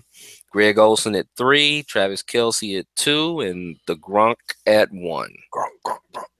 And it's crazy. Not to go off topic, but it's crazy how much respect we give Gronkowski. But Edelman is like we all have different mind frames on it. I feel like Edelman and Gronkowski is easily 1 and 2 in that offense. Like, yeah, they alternate. It just depends on the game plan. Yeah, Can I question something on your list? Yes, sir, Marcus. So I see that you have a nice list. It's very nice, well thought out. Where's my boy Ertz at? I know, right? No love for Ertz this year. It kind of hurts. He got old ass Witten and cooking it. You got old ass Witten. But Zach Ertz, who's been the number one tight end to end the season the last 2 years, is not even in your top 11. Wait a minute, say that again. What'd you just say? He's been the number 1 tight end at the end of the season. But guess what? Sir, I don't need any ass in it. I don't. It's not a thing to me. I just don't trust him at this point with what they're trying to do with their offense. I don't think that he's not going to be effective. I'm not saying that he's not top 15. He's just not top 10 for me. It's just I just don't feel that he's going to be as impactful as Carson Wentz gets a little bit more. Hear me out. Starts getting more comfortable with that offense, the middle ain't gonna matter as much because he's gonna start throwing deep more. You say bread to butter, man. Come on now. We had Papa. Oh, I love the bread to butter, and that's always good. But people bread their butter in different ways. But let me tell you about Zach Ertz, because as an Eagles fan, the coaches want to get him the ball. They're the people. He is the person that they hyping up. He's the reason why they were confident getting rid of Jordan Matthews, and everyone saying that Aguilar or Alshon Jeffrey was the reason why they were cool getting rid of Matthews. No, they run it. They're going to start running more design tight end plays for Zach Ertz like they did at the tail end of last year, and I think that he's going to thrive. And listen to me now. Don't let Alshon go down, because you already know who's going to make up and get those touches. One Zachary Ertz. I think he's going to eat. And then also Charles Clay. Was Alshon Jeffrey part of that last season? He was what? No, he wasn't part of that last season, but if he gets hurt, then the target's got to go somewhere. And Aguilar, you know how it goes. He goes. If Alshon doesn't get hurt, though, and Alshon plays up to his ability, does that help or does that hurt Zach Ertz's opportunity? It actually helps. Well, when the number 1 receiver was missing last year, and Jordan Matthews, Zach Ertz in 2 games put up 28 catches for almost 300 yards and 3 touchdowns. That's in 2 games of work with the number 1 receiver out. So it's like, it's there. The track record is there when it's not nobody in the middle eating up his fucking targets. And now he has the middle all to himself. All to himself.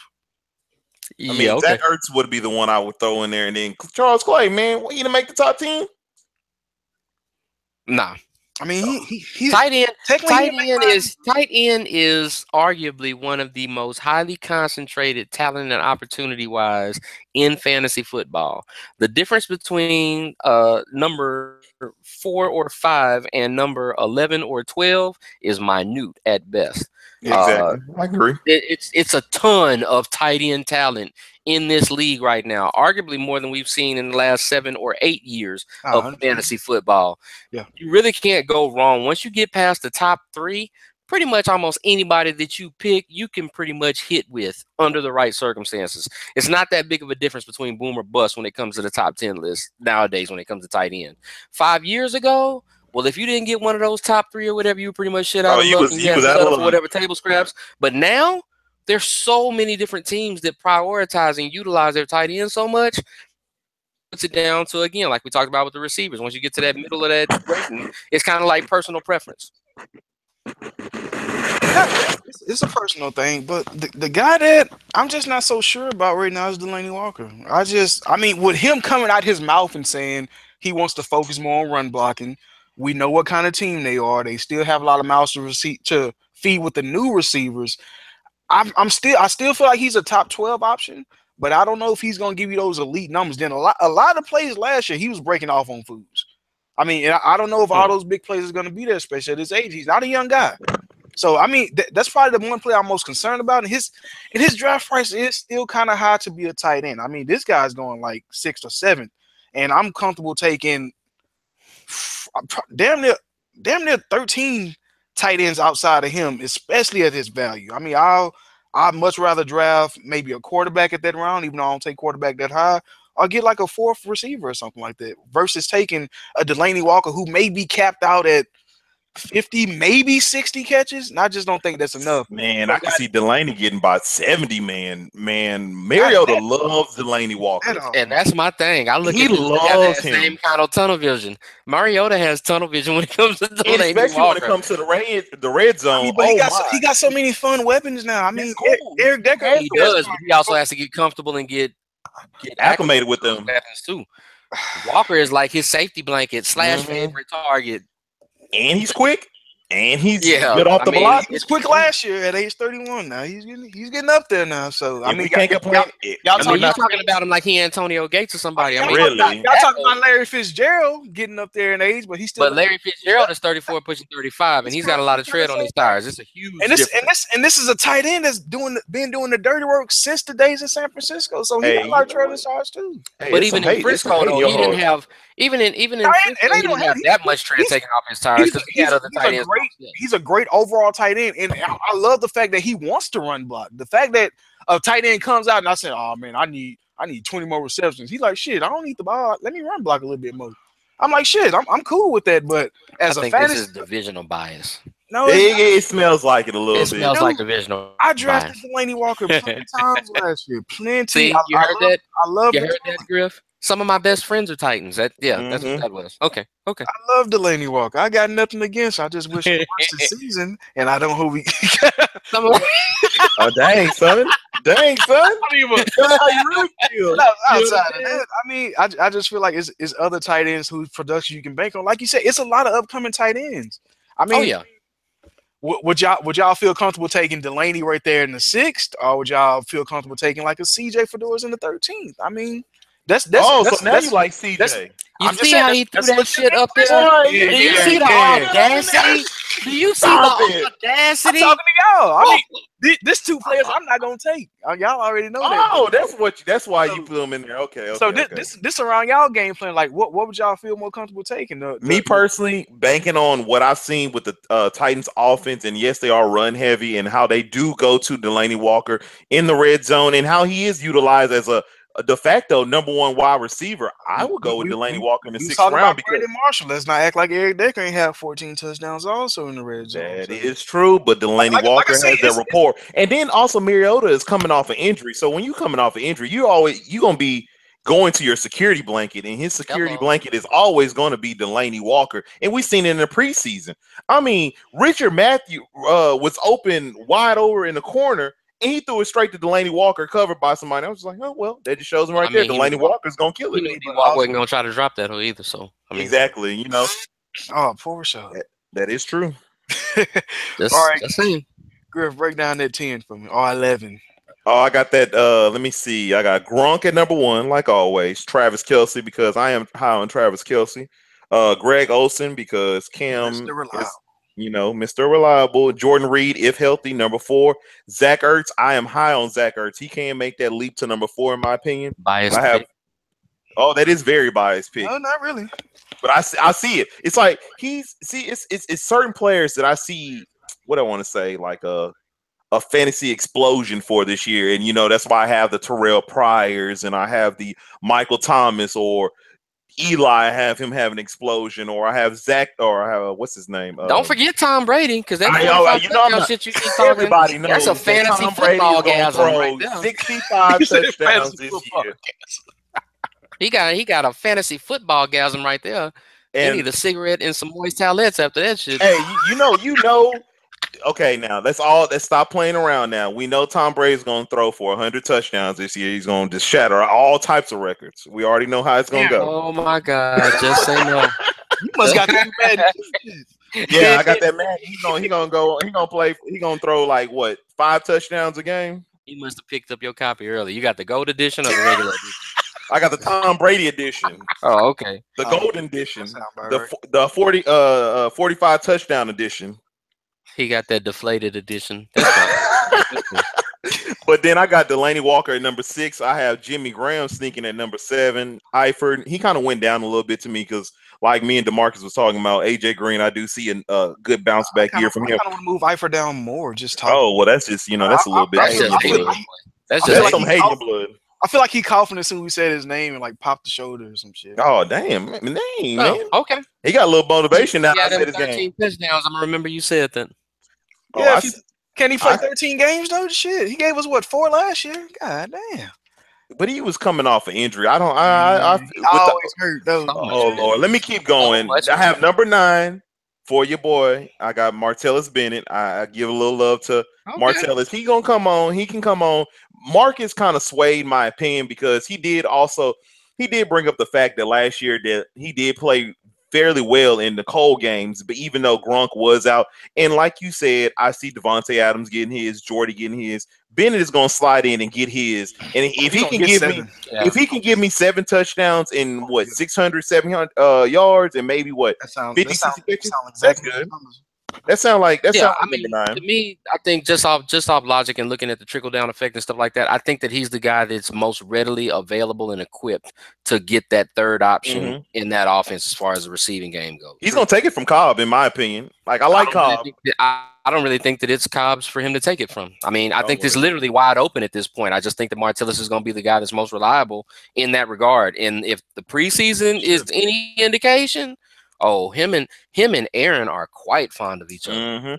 And then for number 10, I got 3. It's a 3-way tie. Most of y'all were doing the 3-way thing. Y'all were going for the 2-way. I got a top 12. I got to up y'all.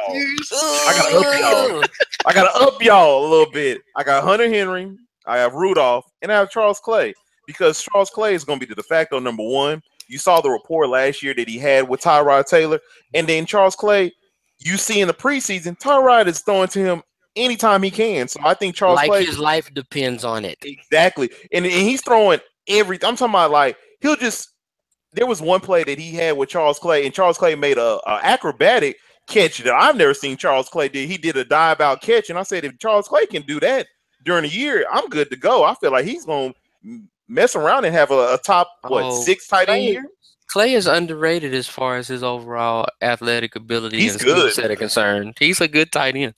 He's what I like to call a move tight end. He's not that super big guy. He's that, I was pretty much wide receiver size, maybe 6'2", 6'3"-ish, but bulk and enough quickness to get down that seam and surprise that linebacker to think that I'm just an easy cover. So I'm gonna take it out there. I know we're doing a lot of breakouts, and I know I may be jumping the gun a little bit, but I want to go ahead and hype this person up. I'm gonna hype Charles Clay up. He is my breakout this year for tight end. Him and Zach Ertz, and Charles Clay is the type of person that I'm gonna keep singing the praises, because Tyrod has to throw to somebody, and if you're gonna throw to somebody, why not throw to somebody that you're comfortable with, a la McCoy, a la Clay. So I think Clay is gonna eat this year, and I have him actually. I know I have him at number 10, but in my mind, I have Charles Clay having at least 70 receptions getting 1,000 yards and also having 10 touchdowns. That's just me. No, I understand because it's kind of hard to put some of these tight ends over the ones that's already established. Like exactly, that's what it is. I feel like we all gave Jimmy Graham that OG respect with our rankings. Like, yeah, but he can easily be out the top 10. Yeah, he can easily, Time out. Let me preface this by saying that way back when we did our quarterback rankings, I told y'all exactly how high I was on one Russell Wilson and how good he's looked in training camp. He looks real good. He looks fresh. A residual of that is the fact that he is going to go early and often to that big ass power forward posting up in the end zone. Jimmy Graham is going to have a good year at tight end. It's not a lifetime achievement award type appointment for me to have him as high as he is. It's just that I think that with the way that Russell Wilson is kind of reinventing himself in this passing game and with the accuracy that he's throwing with, I think it's going to make him even more confident to get that ball into Graham in the red zone even more. And I think on the flip side of that, Jimmy's gone through his hazing period with the guys that he talks so much trash about. Now they like him now. Teammates. And I think that's going to actually end up getting him more comfortable, and he's going to progress in that offense as well from that standpoint. Yeah, but that's the other thing. Like, you know for sure, like, you're safe with him. So it's hard to put Henry in front of him. It's hard to put a Clay in front of him. It's hard to put Ebron in front of him because they really haven't done it as consistently or as impressive. Like when Jimmy did it, he was damn near receiver one. Yeah, he was. He was putting up big numbers. Oh, yeah. I was taking him over Gronk if I was going to take a tight end because I knew I drafted Jimmy 7 overall one year, so I'm 100% with you. Yeah, I was taking him over Gronk. Like I was dead impressed with what he was doing. Oh yeah, like Gronk is almost, and it's funny to say, but Gronk is almost like a number one by default, just because you know that Brady is force feed it to him. It's not that I necessarily think that he's the best tight end. I just know that he's going to get force fed. So it's just kind of like you get it by default, not by merit per se, but by default. And also another thing or reason why I was just like with Jimmy Graham, I have him at that where I have him ranked. I feel like he may fall out top 10 for the only reason is if they're red zone, I feel like they're gonna go to Eddie Lacy. I think that Pete Carroll wants to run the ball in the red zone now. He may not throw it in that red zone anymore. Too late. If you get Rawls and Eddie Lacy to start eating in there, that's one thing, but I still think they'll have plenty of opportunities to let Graham get in there. Yeah, I can believe it. Hey, it is what it is.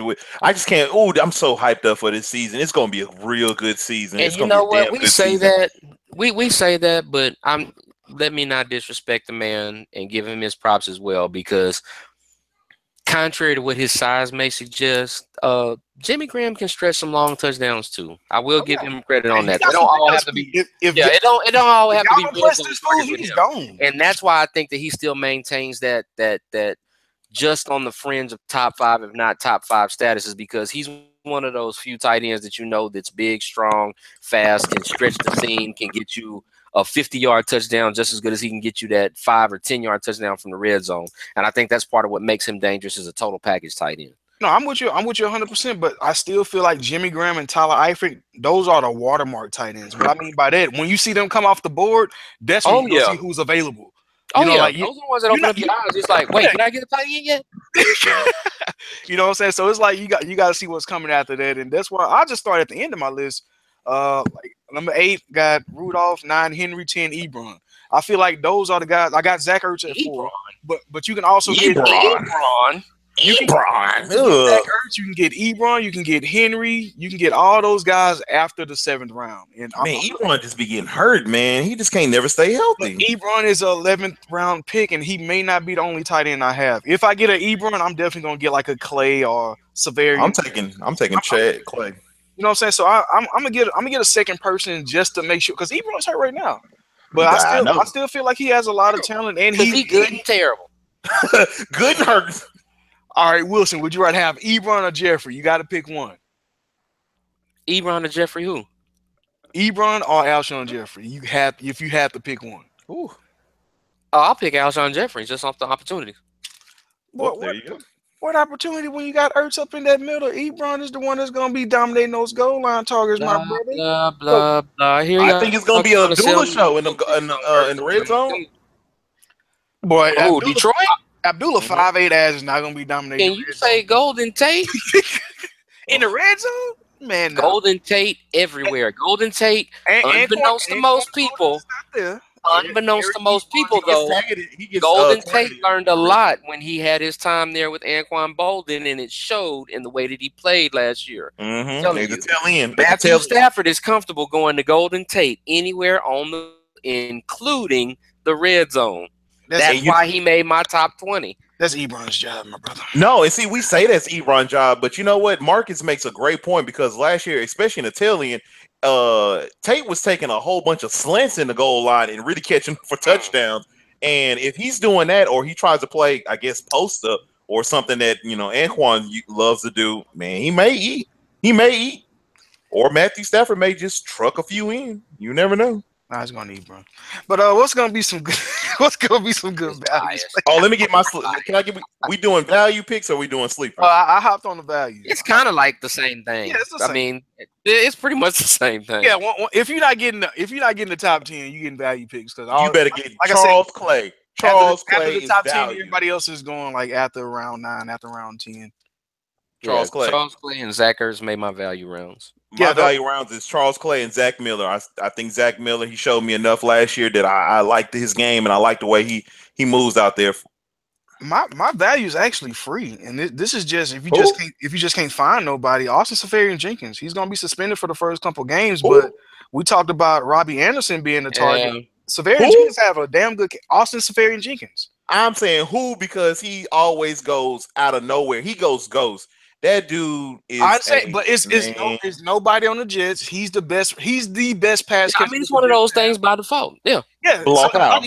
That's why I say it's a default, and he's a guy you can get for free. Like if you just shit out of luck on your tight ends, if you draft an Ebron like myself, he get hurt. I don't mind picking up Seferian-Jenkins just a spot start. I'm sure he's gonna be second in charge as far as targets. I'll take Fedorowicz over him. And also Ben Watson. Two guys that I like. I mean, we seen him do it with Drew Brees, and I think he can do it again with Joe Flacco. He's under the radar. Yeah, definitely. He's under the radar. Two guys that I like. I know that everybody thinks that it's a foregone conclusion and the torch has been passed or whatever, but I really wouldn't sleep on Cameron Brate in Tampa Bay. Yes, sir.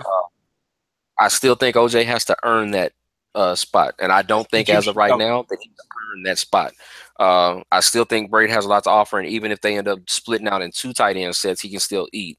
Another guy that I like, forgotten guy for a while, but I think will be revived by the Marlboro man himself. I like Julius Thomas in Miami. Yeah, I like Julius because Jay Cutler does like the tight end. Bounce back. Yeah, I think he have a good bounce back. He like the bigger as Martellus Bennett. That's a big guy. Yeah, as Martellus Bennett, he loves tight ends. Can I talk about my super sleeper that no one's talking about? It depends on who it is. It's Mr. Hooper with Atlanta. No, I like Hooper. I like Hooper because last year before he got hurt, he was really coming on. Honestly, if you look at him, I saw that firsthand too. Thanks. I don't want to talk about it. Appreciate it. Well, then again, the Shanahan lead that kind of depress it a little bit because Shanahan does like to utilize those tight ends a lot. So I don't know. With Hooper, it's he has the talent, but are they going to utilize him? Hopefully, I hope they do. No doubt, no. They just got so many different weapons, and it just too many. On how aggressive it depends on how aggressive they keep that offense, because there was a certain point in time in their offense where they were going to move more passes towards the fullback than they were to the tight end.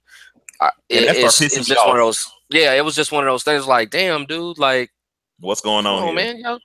Yeah, you got this big old tight end running through the middle. Y'all want to go? You got this tight end that's killing these creases, but you throwing fullback screens for real? Get out of here, Shanahan. Go to San Francisco. Never mind. I'm good. I think a bust on my list, even though he's not really being drafted high. I got Jack Doyle right now. Like I'm just not. Andrew Luck? I'm concerned with the situation. And tight end, he's not starting week 1. That's what I'm saying. And tight end is already one of those positions where you don't know if you're gonna have volume at that position. Then the quarterback hurt on top of it, so it's like I'm just gonna stay away from Jack Doyle. I mean, he may end up on my team some type of waiver, but not drafting him. I don't want no stock in Jack Doyle. None. Eric Ebron is my bust. He's my bust too. Liars, bust. 1 and 2. Bust and bust. He's on my bust list. He gonna bust through the red zone. Oh yeah, Hooper is on my bust list too. I had him on as one of my sleeper, as one of my busts, just because of the fact that I don't think that they're going to use the tight end enough in their offense. I just don't see it. I wish I could. I wish they remembered that. Hey, remember when y'all had Tony Gonzalez? Why don't y'all do that shit? But they just don't. Like ever since Tony Gonzalez done left, like the tight end has been like a no go for Atlanta. It's like the fuck. And I'm not high on Fleener. Oh, I'm never high on Fleener. He drops too many balls. He's ridiculous. I saw Drew Brees really. I'm mad that Drew Brees kind of spoiled him and kept giving him targets. And I think we're going to give it. Talked him up like he was a top 5 player. And I hated that. Yeah, and I hated player. That. Like but you ain't gonna talk up. But you're not gonna talk up Michael Thomas. Forget you. That was that Stanford hookup. That was that Stanford connection, homie. No. I'll get you employed too. Don't worry about it. I'm gonna get you these checks, homie. And he gave him the checks, but he didn't earn those checks at all, in my opinion, because it was too many times in the red zone where he came up empty. Like ball going straight through your hand. You a tight end. Come on, you gotta grab that. Go from being that big and reliable in college to being that salty in the pros, and it's not like you changed quarterbacks or offenses. Really?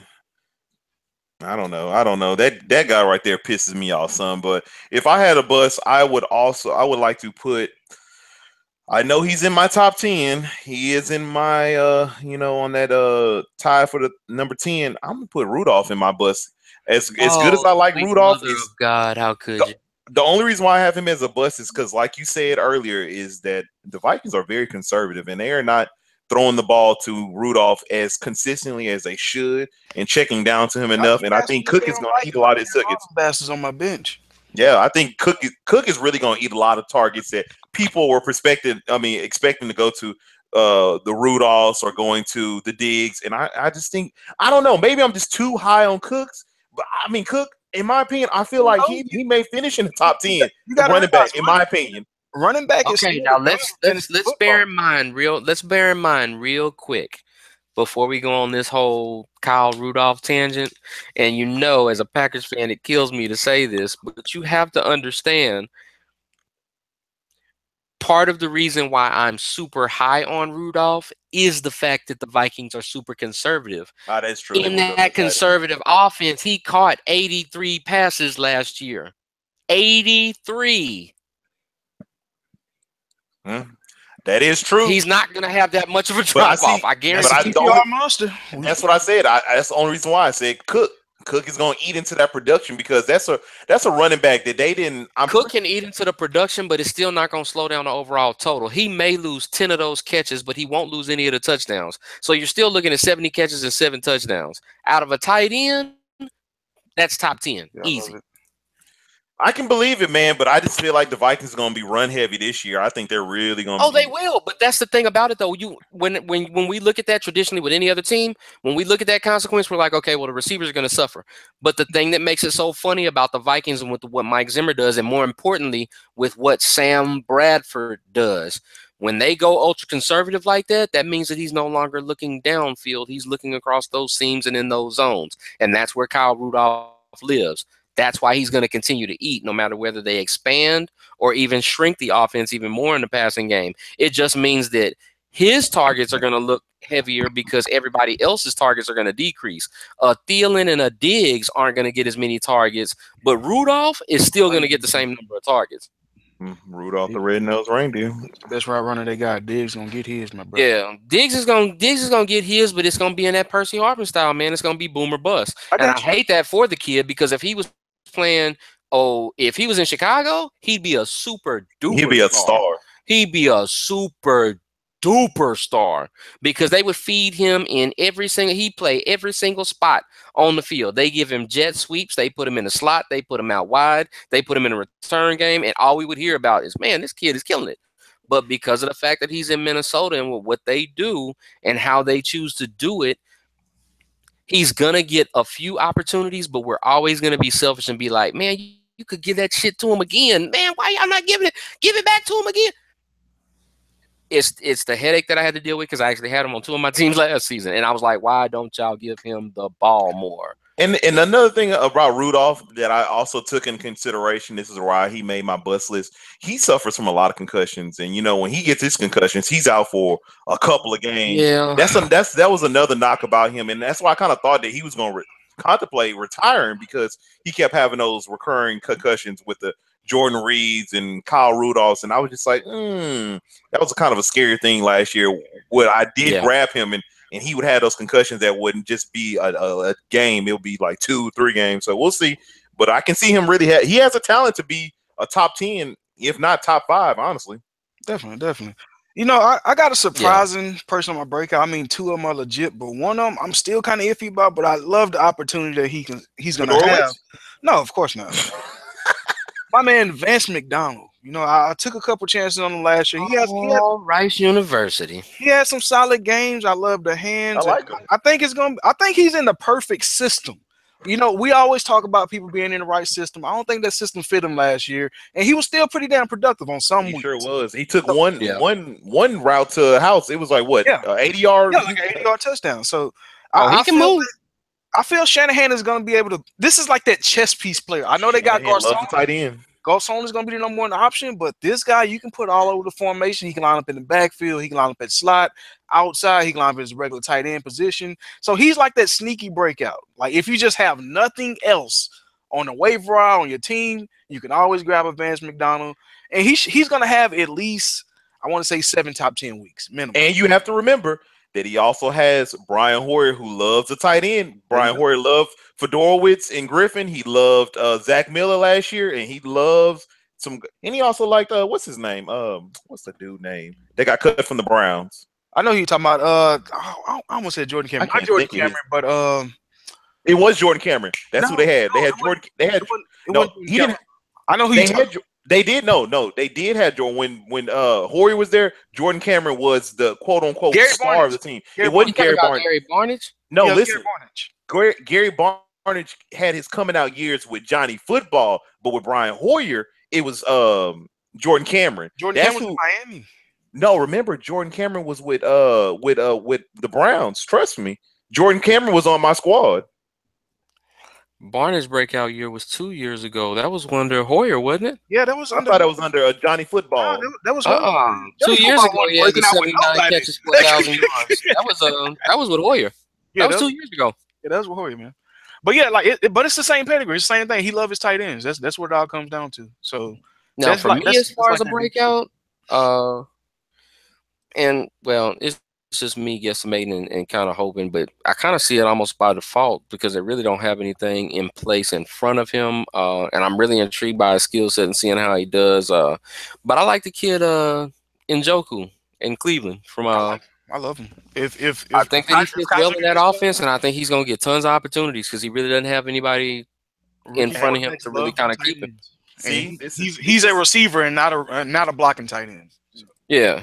This is why you don't challenge me in fantasy football. Brian Hoyer, 2014. Jordan Cameron, 2014, was balling on boys. And in 2013 and 14 with Hoyer, like I said, don't challenge me. Jordan Cameron was my boy back to him in 2015. It wasn't 2015. I was talking about in a few years ago. I was talking about when he was with the Browns. Hoyer was in the Browns in 2014 and 13. So who was slinging it to him? Was it McCown that was slinging it to Barnidge? Barnidge, it was McCown. It was Johnny Football because Johnny Football started coming on and he started really targeting the tight end, and that's when Barnidge started coming on. And then it was that carousel of quarterbacks that was going on when Johnny Football got out of the mix, and then they threw Kessler out there and just whoever they can find at quarterback. Trust me, Jordan Cameron was balling, and Hoyer loved him some Jordan Cameron. But I don't love Jordan Cameron, so that's fine. With Hoyer, man, look what he had. He had 917 yards and 7 touchdowns with Brian Hoyer. That was like a third of a decade ago, though. Yeah, hey, man. That's why Vince 3 years ago. 3 years ago. Hey, man, I'm telling you, man, Hoyer loves those tight ends. So Vance McDonald, that is a great sleeper. I didn't even think about that. Now, but who you saying about Wilson? As far as I like Njoku in that offense. I just think that he's going to have tons of opportunities. Like for me, my breakouts, and because of the fact that the tight end is just one of those positions this year, especially in fantasy, that's in that kind of state of transition. Older guys are moving out of the way. Younger guys are kind of starting to come in and have that potential to flash and hold their own. Like I like him a lot, and I like Ingram for the Giants a lot.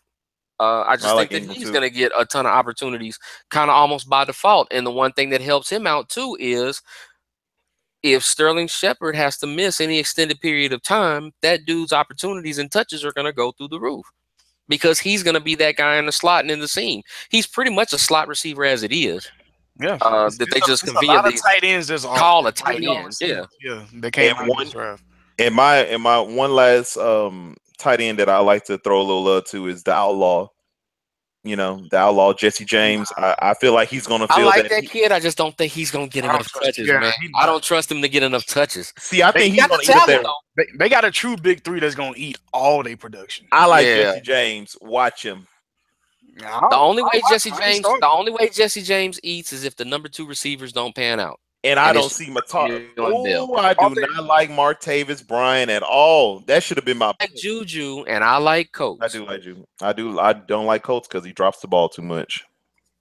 Yeah, Coates got a lot of talent. He just got to get his shit together. But he'll. Man, I need to start writing down some of these bets. I want to bet somebody on Jesse James.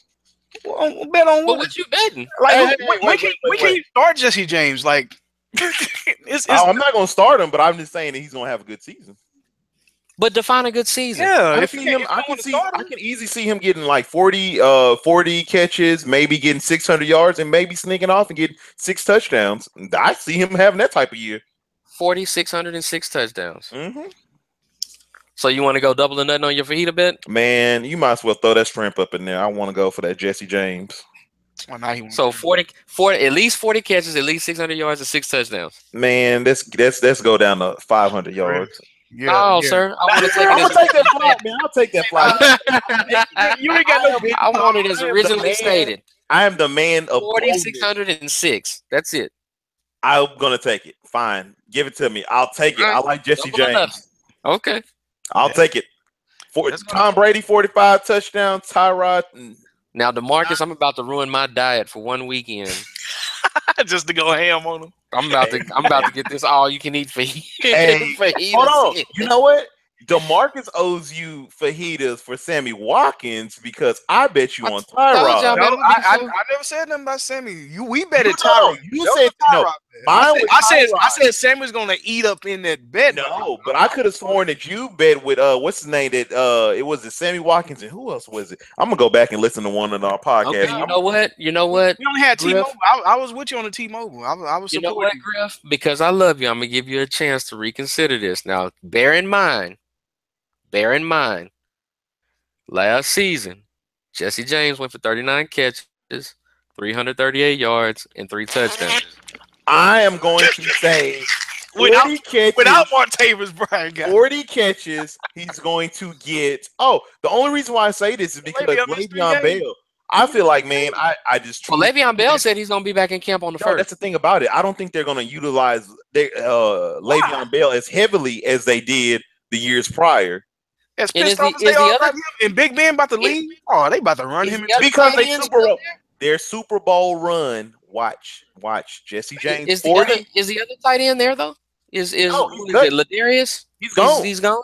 He's gone. That's why I said he's going to get that production. I'm trying to tell you. So Jesse is the starter. Jesse is the starter. Yes, he's the starter. He's going to get 40 plus touchdowns. Started last year when Ladarius had those headaches.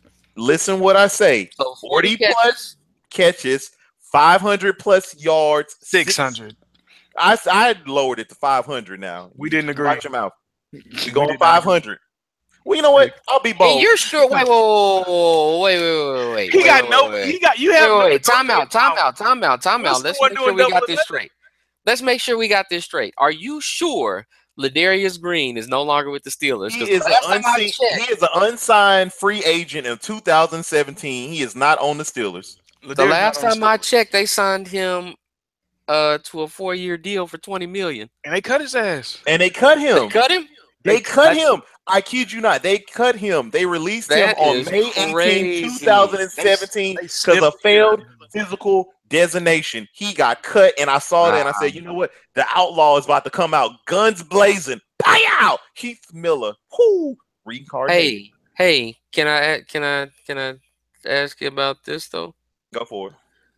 I mean, even with his short, fabulous time that he had there and stuff like that, I mean, are you sure you want to go with the 40, 606 Yeah. I'm confident behind that. I am so confident about it. I'm as confident about that as Tom Brady and 45 touchdowns. All right, I'm With done. Terrell Pryor probably getting 14 to 15 touchdowns. I'm high on these fantasy You players. high? This No, year. you just high. You just high. Like don't not fantasy. When is the last time a Pittsburgh tight end went for 4,606? I don't know, but I just have faith in Jesse the 'Cause Heath Outlaw. Miller was a Okay, run well let's blocker. roll. Well, let's roll with it. I'm tired of discouraging you because I want to get fat full. It's Yeah, fine. get that fool. All right, guys, let's take it easy. Let me separate these two right quick. Oh, we're not fighting. Oh, no, I'm just. I will playing. I'm never. joking, bro. I will never ever fight the man that's about to feed me. I would only embrace it with love. No doubt, man. That has been the tight end ranking. Like I said, today's episode was brought to you guys by DraftingSleepers.com. Any fantasy news or advice, go to that site, access anything. We're more than welcome to help you guys out. But anything you want to tell the fantasy community before we head out of here? Oh, would always check us out on Facebook at Fishing Grits 281, also at SoundCloud and Twitter. And also, y'all, the people that live in Houston, don't go outside. Don't go to the bar to watch a Mayweather fight. Stay in your house, drink your water, and enjoy the time you have with your family and embrace them during this bad weather. In mock draft.